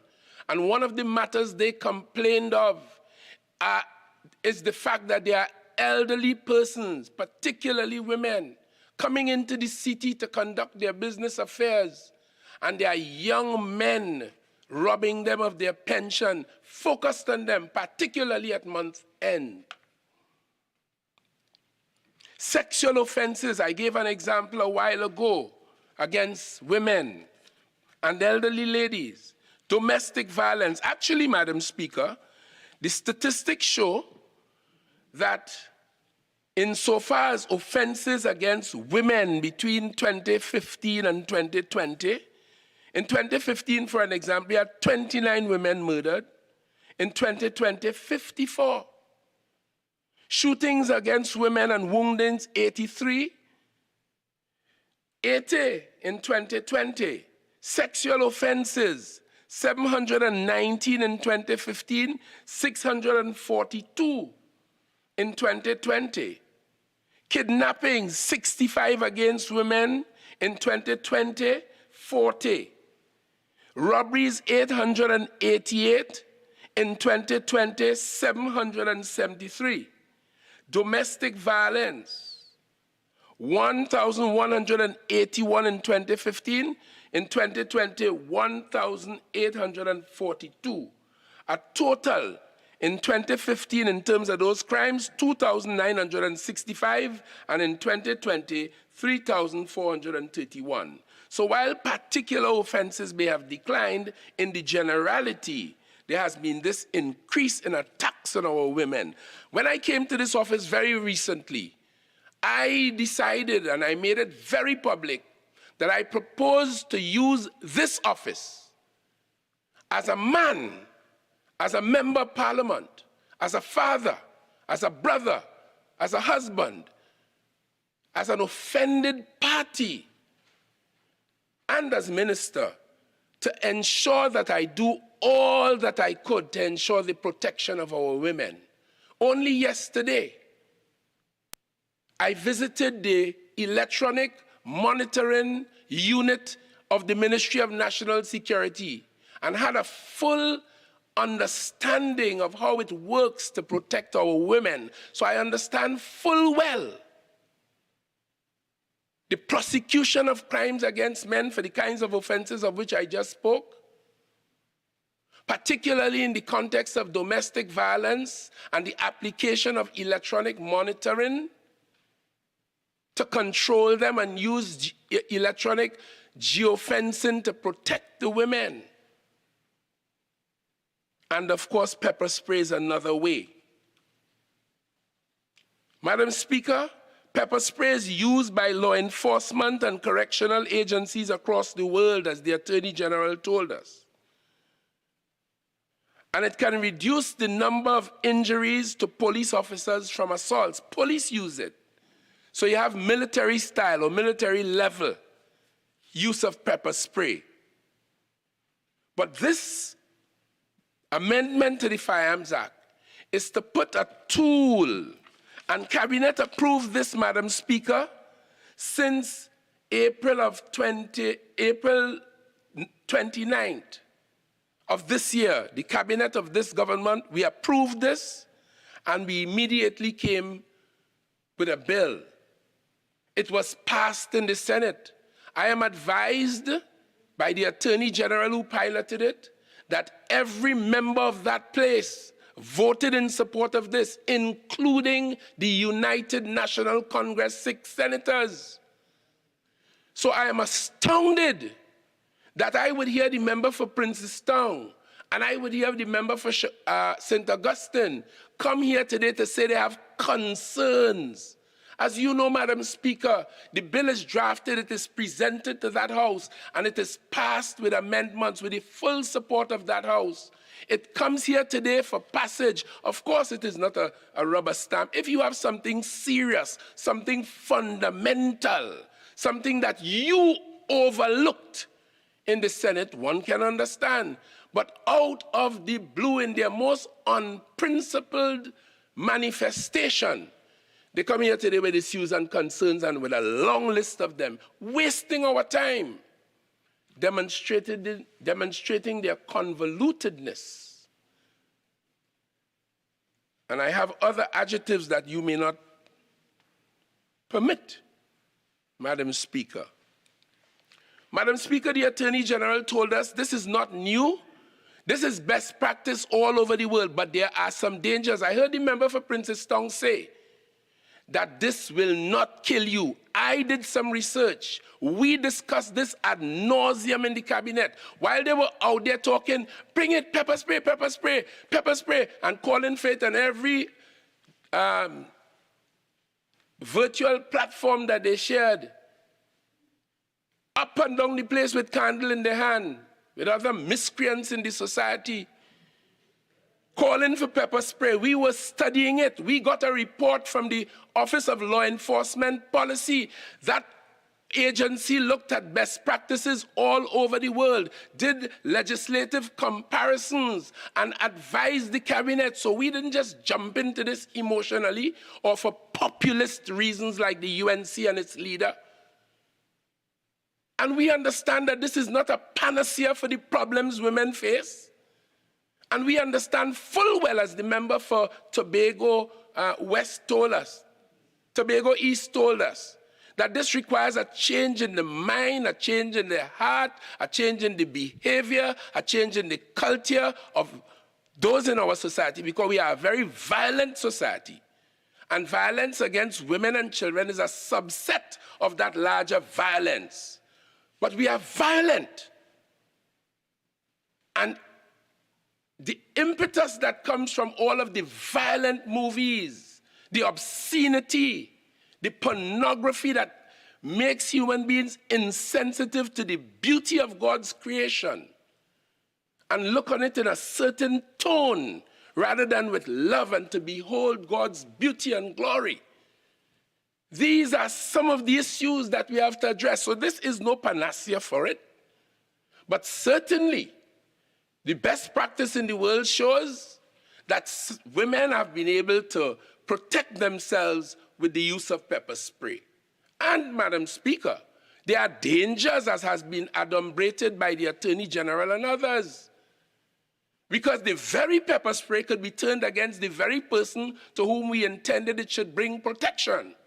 It could be used against law enforcement. Hence the reason why, and I don't have to go into the particular clauses of the bill which I have in front of me, the AG and the member for Tobago East has done that quite admirably and satisfactorily.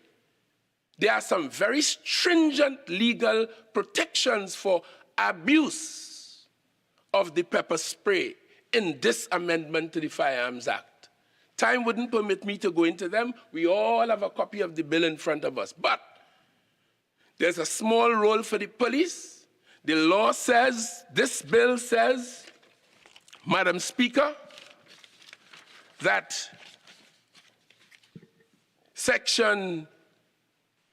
Clause 7 says that the Act is amended by inserting after Section 6 a few provisions. One of them,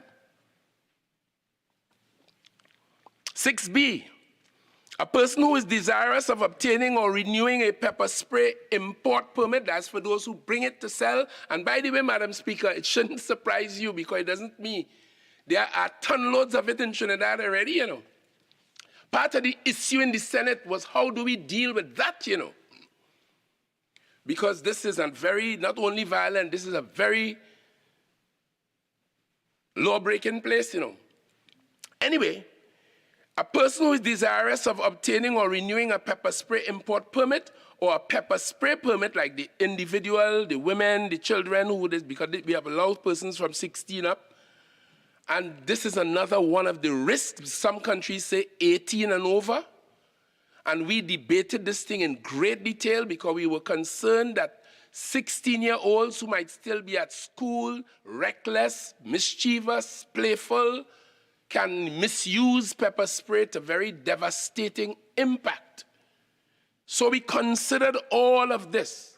But law is never an exact science like mathematics, especially when you have to debate it in the parliament with convoluted minds, such as two we heard earlier today from the other side. It's difficult. Speaker, 48-4. Convoluted? Well, what I'd say is, member, in terms of, it gives a certain sort of reflection that I think we would want to. Madam Speaker, yes? Your dignity and your wisdom is understood and accepted. I should be so guided with pride. Madam Speaker, and such a person must make an application to the Commissioner of Police or a police officer approved by him in a form approved by the minister. So it's a simple application process online.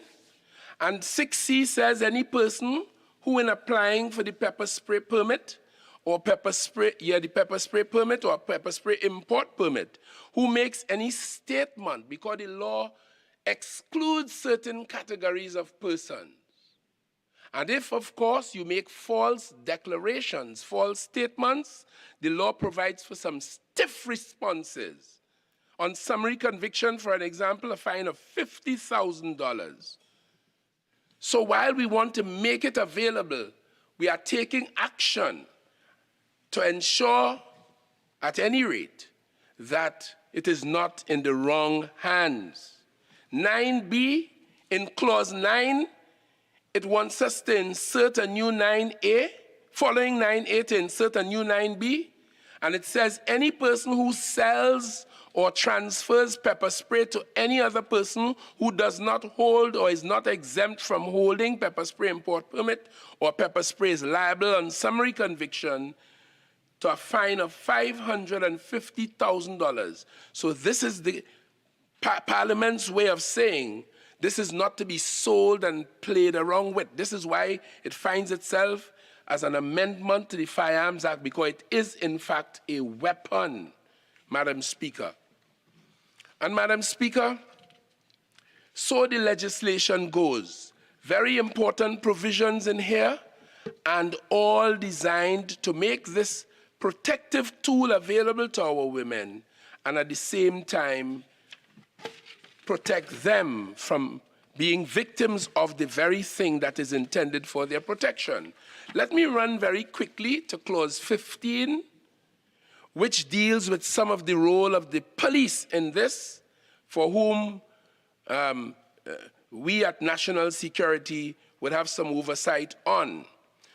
A new clause 21C, which says that the Commissioner shall establish and maintain a register known as the Trinidad and Tobago Firearms Register, in which shall be kept in such form of a record of all and every license that has been issued, renewed, or revoked, a record of every license that was refused, any application that was refused, every import into and any export from Trinidad, and any loss or any finding. All of this is to assist the state in regulating the use and the possession of this, Madam Speaker, in an attempt to achieve the objectives that we set out for us. As I said, Madam Speaker, women deserve, women must be protected. For the most part, as I indicated earlier, this is not a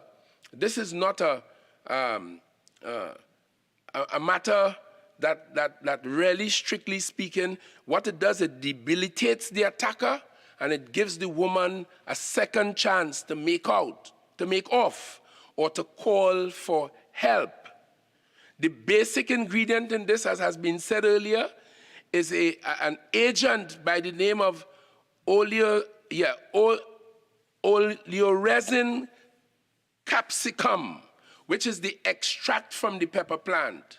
And of course, our law permits a certain degree of that and no more. It stipulates the size of the can or the canister and no more. So it is well and neatly regulated in these measures on the basis of the studies and the advice the Cabinet has had, and on the basis of the best practice as we observed it in the world. So, Madam Speaker, I support these measures wholeheartedly. I support these measures. As I indicated... You have 1 second left. Okay, thank you very much, Madam Speaker, and I pledge my support in this regard. Thank you. Member for Baratarisano.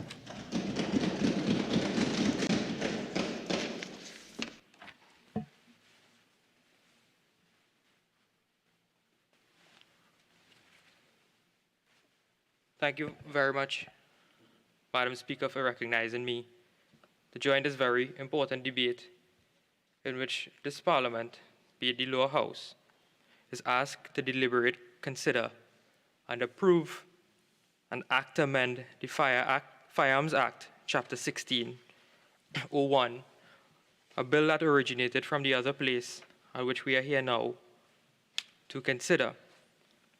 And Madam Speaker, permit me to just rebut a few points that were made by the previous speaker. And the previous speaker said that the government will not work with the UNC. Well, I hope that is not the view of the Attorney General, because I know the Attorney General considers some of the amendments and the matters that we raise, and which we will raise at the committee stage for the consideration of the entire House, in order to make the best piece of legislation for the protection of our citizens, especially our women and young girls. And the member also went on to say that this bill originated and was passed and approved in the other place, and that he does not understand why we are raising concerns here today. Madam Speaker, the drafters of our Constitution contemplated 2 separate houses of Parliament, and this House of Parliament has the right to consider this particular bill in great detail. And there's a reason why there's a committee stage of this House, so that we can go through the clauses, clause by clause, and the elected members of this House who represent constituents, and be it the opposition, over 300,000 persons, we have the right to bring their views to the table at this respective juncture, Madam Speaker. So I totally reject the member for alluding that this place is just a rubber stamp in approving legislation. And then the member went on to talk about convolutedness. Madam Speaker, he cannot ascribe things that were said in this debate to other persons. The member for Princestown never said that pepper spray is deadly, Madam Speaker. It was other persons in the other place. I believe it was Senator Welch would have made certain comments that the member was in fact quoting. And this particular piece of legislation, Madam Speaker, it's very important in terms of how we deal with it, because at the end of the day, many speakers went before would have identified issues such as the bureaucracy involved with respect to pepper spray and the obtaining of permits. But Madam Speaker, my contribution today will focus on those matters relating to the drafting of the particular piece of legislation that is before us. Now, Madam Speaker, there's several concerns when reading the bill that was amended in the Senate I saw, and I hope the Attorney General would in fact consider some of the issues that we are raising, because the fact that we raise concerns, Madam Speaker, it doesn't mean that we object to the particular piece of legislation. It is our job to ensure that the best piece of legislation is produced in this particular Parliament. Now, in Clause 6, there's a clause that deals with the persons who, because of the duties that they perform, they would not require permits for pepper spray. And they are the Estate Police under the Supplemental Police Act, Special Reserve Officer under the Special Reserve Police Act, a municipal police officer, and any other person approved by the minister. Now, Madam Speaker, when you look at the parent law now, at Section 6, it gives a list of persons who may have in their possession prohibited weapons in the capacity of a police officer, member of the Defense Force, Director of Forensic Science Center. Now, what is a prohibited weapon?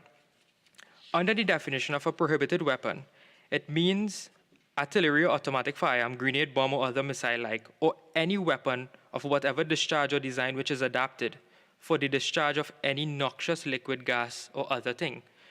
Now, based on the comments the Attorney General made in the other place, the interpretation of prohibited pepper spray would fall within the definition of prohibited weapon.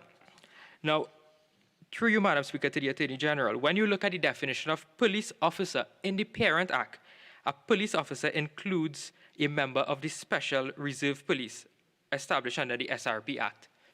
So, if the policy of the government and the interpretation of the government is that the pepper spray falls within the definition of prohibited weapon, then we would not require Section 6, Clause 2AB, because it will already have been captured in the Parent Act under Section 6. So you may not need to specifically distinguish SRPs because they're already included in the definition of a police officer in the parent legislation. That's one, Madam Speaker. Now, Madam Speaker, I looked also at Clause 10. Now, Clause 10, in particular, deals with certain matters relating to persons who may be prohibited from obtaining pepper spray. And they are persons who are charged with scheduled offenses according to new Schedule 2, charged or convicted with an offense listed in Part 2 of the Bail Act, or charged or convicted with an offense under the Domestic Violence Act. Now, when I looked at Schedule 2, it relates to some of the offenses found in the Offenses of the Persons Act, the Larceny Act, Kidnapping Act, Trafficking in Persons, Children Act, and the Trespass Act.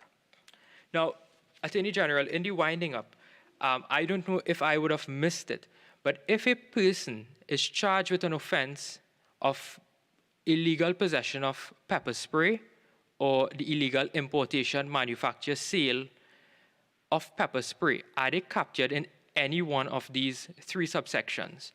Because the Bail Act specifically provides for persons who are charged or related to the specific offense of firearm in the Bail Act, in Part 2 of the schedule of the Bail Act. So if a person is in fact charged or convicted of an offense under the new provisions and the new offenses that we are creating here, whether or not it's captured within these three particular subsections. So that is one of the issues I would like to point out to just get some clarification on in the particular drafting. Now, section or new clause or new section 16C. 16C speaks to prohibited persons to return pepper spray permit or pepper spray import permit under the Act. Now, Madam Speaker, if you would allow me to read this particular subsection, this particular section. It says, where a holder of a pepper spray import permit or pepper spray permit is charged or convicted of for an offense under section 16B1 or 2, that person shall within 7 days of becoming a person prohibited from obtaining the permits, return the pepper spray permits and the pepper spray to a police station.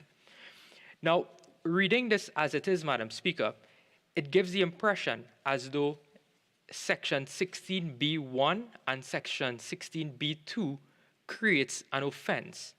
Now, section B1 speaks to offenses that already exist in law.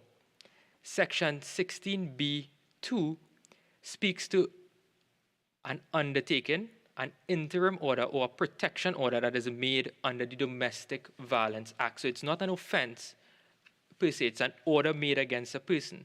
So I wonder if the Attorney General would suggest a better drafting so it would read that a person to whom section 16B1 or 2 applies and is the holder of a pepper spray import permit or pepper spray permit shall, within 7 days of becoming a person prohibited from obtaining a permit, return the pepper spray permit, and we keep the rest of the drafting as is that existed in the particular bill.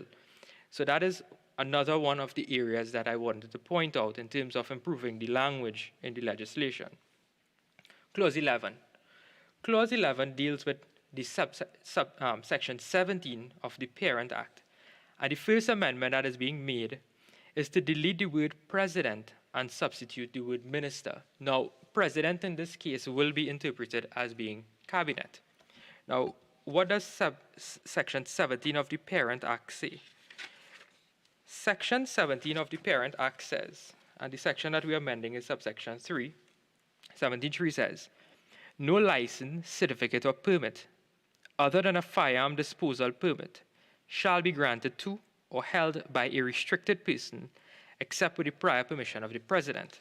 Now, a restricted person is in fact defined in the definition section to mean that any person who at the time within 5 years next before the event in relation to which the term is used has been declared by the court pursuant to section 3 a restricted person or been convicted of an offense involving violence and sentenced to a term of imprisonment exceeding 3 months. Now, this restricted person is in fact someone who is a convictee, and the cabinet will decide whether or not they waive the particular antecedent of this person and they would now be allowed to hold a permit under this particular legislation. Now, why are we removing the check and balance of the entire cabinet deliberating on this matter and just placing it in the hands of the Minister of National Security? So that is one of the areas I would just like some clarification on with respect to the policy of the government relating to this, because having the entire cabinet deliberate on the matter, it's more of a check and balance exercise on this particular clause, Madam Speaker. Now, Madam Speaker, going on to the other provisions in the bill, it deals with the permit itself. Now, I looked through the entire bill, and there's no fixed distinction between the pepper spray permit and the pepper spray import permit. Now, under the existing firearms law, there are several permits that exist. So there are the firearms dealer's license, the disposal permit, the import permit, the user's license, the user's employee's license, the gunsmith license. And in the definition section, each one of those licenses, there's some level of restriction that are placed on it. So for example, the firearms license, dealer's license authorizes someone to buy and sell. The disposal permit allows someone to dispose, the import allows them to import, the users allow them to be in possession of a firearm. Now, the terms firearm user, import permit, and firearms permit, they are in fact used several places in the legislation and in the bill, Madam Speaker. And in particular, it allows for the manufacturer, produce, import, export, divert, sell, or distribute, or purchase, acquire, or have in his possession pepper spray. And this is found at Clause 11B. Now, the reason I'm raising this issue, it's because there's no clear distinction, because it means that someone who holds a pepper spray permit may in fact be allowed to manufacture, sell, or even import. And a person who imports holds an import permit can in fact do all of the same things. So I understand that there's a distinction that the Attorney General wants to create with respect to the both types of permit, but that distinction is not accurately reflected on the drafting of the particular bill, and that is something that we have to look at. Now, Madam Speaker, there's another provision in the bill that deals with the schedule of the bill. And Attorney General, there are some typographical errors that we could probably fix at the committee stage with respect to scheduling, because when you have consequential amendments at Clause 31 of the Offences Against the Person Act, there's a typographical error there. Now, in the Dangerous Drugs Act, which is also being amended, there's now going to be included under the precursor drug schedule a new number 37, which is called pepper spray. Attorney General, I don't know if you think it's more wise that we use the scientific name there of the capsicum, simply because all of the other items that are contained in that particular schedule are in fact the scientific chemical names were in fact given there. With respect to the Domestic Violence Act, there was an amendment made in 2020, so there's no longer 61CV, it's now 61BV. With respect to the miscellaneous provisions, the Law Enforcement Officers Act, I believe it should not be Section 2 that we are amending, but in fact it should be Section 3 of that particular law that we will amend. Those are things that we can always consider when we reach the stage of the committee of this particular bill. And that is why it's important that we still have a second glance at this particular piece of legislation to ensure that all of us in this parliament, at the end of the day, the policy is that we want to protect our citizens. We want to give, especially the women in this country, a fighting chance against the criminal elements of what is out there, because we have seen, and time again, the same names keep arising in this parliament. We have to commend the movement that would have also pushed for this change and these pieces of legislation that are brought to this particular parliament. Madam Speaker, these are some of the issues that I wish to outline with respect to improving the legislation.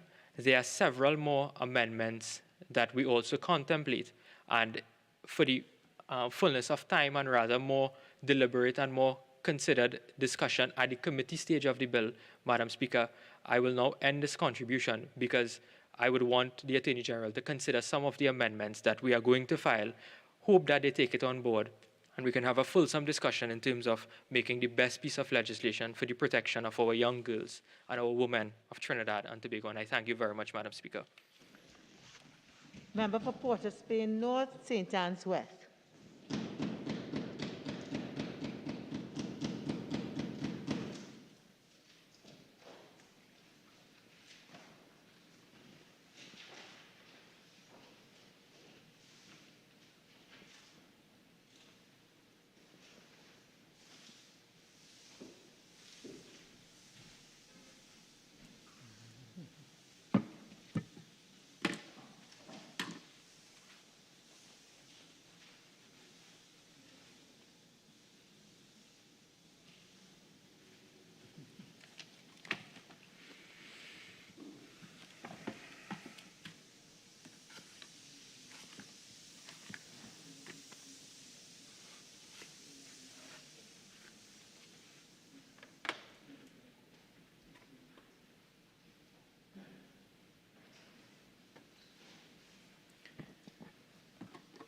Thank you very much, Madam Speaker.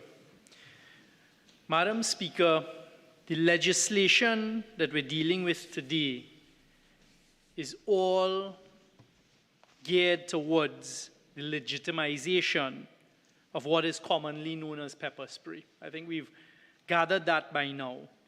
There have been many calls by the public for access to pepper spray. However, this is not new. One of the points that I'd like to make here today, Madam Speaker, through you, is to put this whole debate, the whole conversation with respect to pepper spray in a proper context so that we can understand the matter and the decisions that are being taken here today. The first point is, for the record, this is certainly not a knee-jerk reaction by this government. In fact, the record will reflect, without any fear of contradiction, that it was in early January of 2021, at the Ministry of National Security, we asked that a position paper on pepper spray be prepared. That date is important, in early January 2021, before this whole movement that we've heard about here today.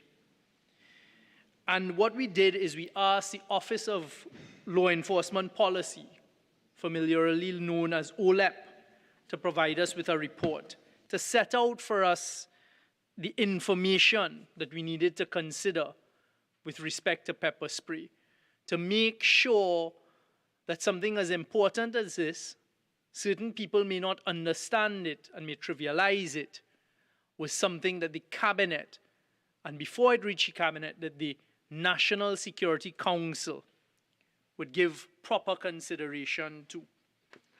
And in my brief time here today, I think it's important to put on the record, on the Hansard, through you, Madam Speaker, some of the points made by OLEP in their report. And the first point that struck me is the effects of pepper spray.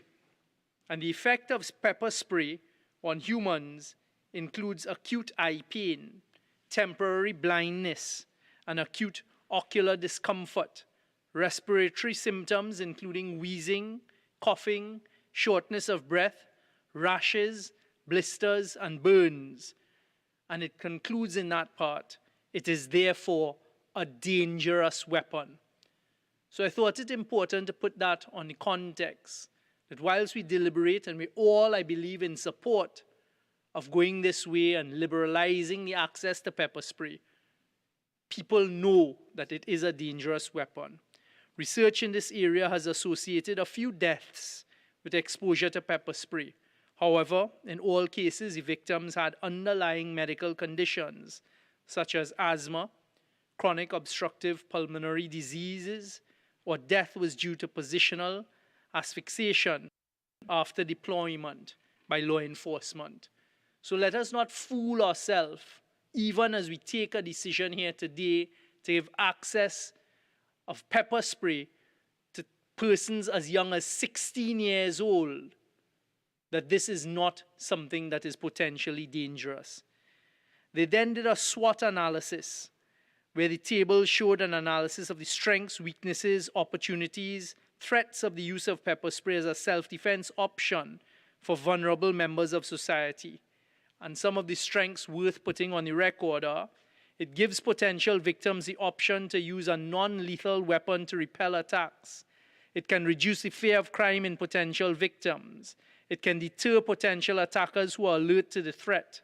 Portable, concealable, ease of use gives the perception of being safer. However, on the other side, Madam Speaker, the weaknesses that I'd like to point out: potential attackers will mitigate the threat with anticipation, stealth, greater violence. The state will have to regulate possession and use by imposing licensing requirements. Effects are not universal, may be difficult to deploy. User errors, especially during periods of anxiety or stress. False empowerment of potential victims, use by criminals. uncontrolled use by a mischievous populace. It is important that persons out there who are calling for pepper spray understand that. It is more important in my submission, Madam Speaker, that those who are going to use pepper spray or get access to pepper spray through what we've come here today to do, bear these things in mind, because I have a real fear that persons will have a false sense of empowerment. Some of the speakers before touched on what has happened in other jurisdictions. In the United States, not all states have access, civilians have access to use of pepper spray. In Brazil, civilians don't. In India, yes, but a background check and verification required. Malaysia, yes, only for self-defense. Singapore, no. Ireland, no. Denmark, a permit required. Switzerland, yes. And a number of other countries, France, Italy, Austria, yes, but with different ages and no criminal record. Canada, no. Australia, no, except in Western Australia in limited circumstances. Greece, no. Jamaica, no. Spain, but yes, over 18 years old. United Kingdom, no. Holland, no. So we see in other jurisdictions, some advanced Commonwealth countries taking a very different position to the one we're taking here today. I thought it useful, Madam Speaker, to put that on the record. So when persons come back to look at this, they will understand that we gave due consideration to the seriousness of the deliberations and the seriousness of the decision to liberalize the use of pepper spray. The National Security Council took a decision to go ahead and to liberalize it. The next step we had to take and the decision we had to make is, do we go with a highly regulated system, or do we make it accessible to certain persons in the population? We took a decision to liberalize it because there's this cry, there's this move, a call for access to pepper spray. Having cautioned, this is the decision that we took. We then asked the Attorney General to draft the legislation. When it came to Cabinet, we considered it. There was rigorous conversation, as I heard some of my colleagues talk about prior to, because we know that it has serious ramifications. And Madam Speaker, it's important that as we take this decision, the country appreciates the new realm that we're entering. Some of the decisions that we took that are reflected in the legislation that is important to point out for those listening is, one, we decided to liberalize the access, Madam Speaker, to pepper spray. And you see that in the legislation. I heard one of the previous speakers on the other side, I think it was the last speaker, the member for Barataria, San Juan, who said that it is a bureaucratic process. It's quite the opposite, because we took a specific decision that is borne out in the legislation, and I'll get to it, to not have it bureaucratic. Once you're not a prohibited person, you can make your application, as the Attorney General said, either online or going to any police station. It is different to the FUL process, where only the Commissioner of Police can grant a license for a firearm. We specifically decided in this instance that police officers at police stations, using forms that we would prescribe, would be able to grant the license. You go in, you pay a fee, you're not in the prohibited class, your license is granted to you across the counter.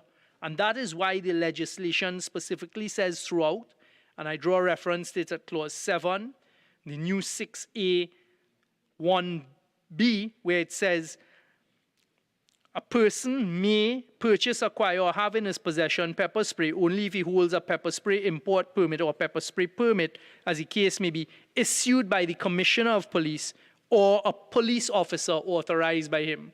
We are very specific in that deliberation to make sure, unlike the firearm users license regime, where it is bureaucratic and a number of steps to be taken, obviously because it's a firearm compared to pepper spray, we've abandoned that.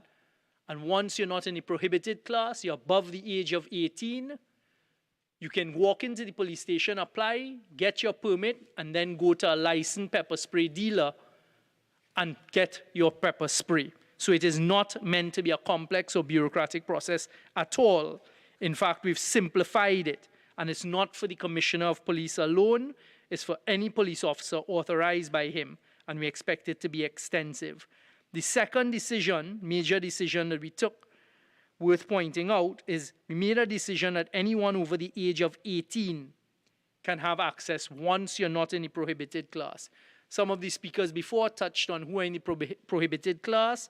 It's quite extensive. We took time to deliberate and to say certain persons who are accused, who are not convicted, but even accused and have other offenses and charges against them should not have access to this. Another big deliberation that there was a lot of debate on was giving it to access to persons who are age 16.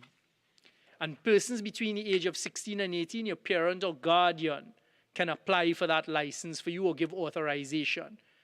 I would like again to put down a marker here and issue caution to citizens and more importantly to parents out there as they consider going down that road. Madam Speaker, the population needs to be cautious as we liberalize pepper spray. This is not the panacea to crime and criminality.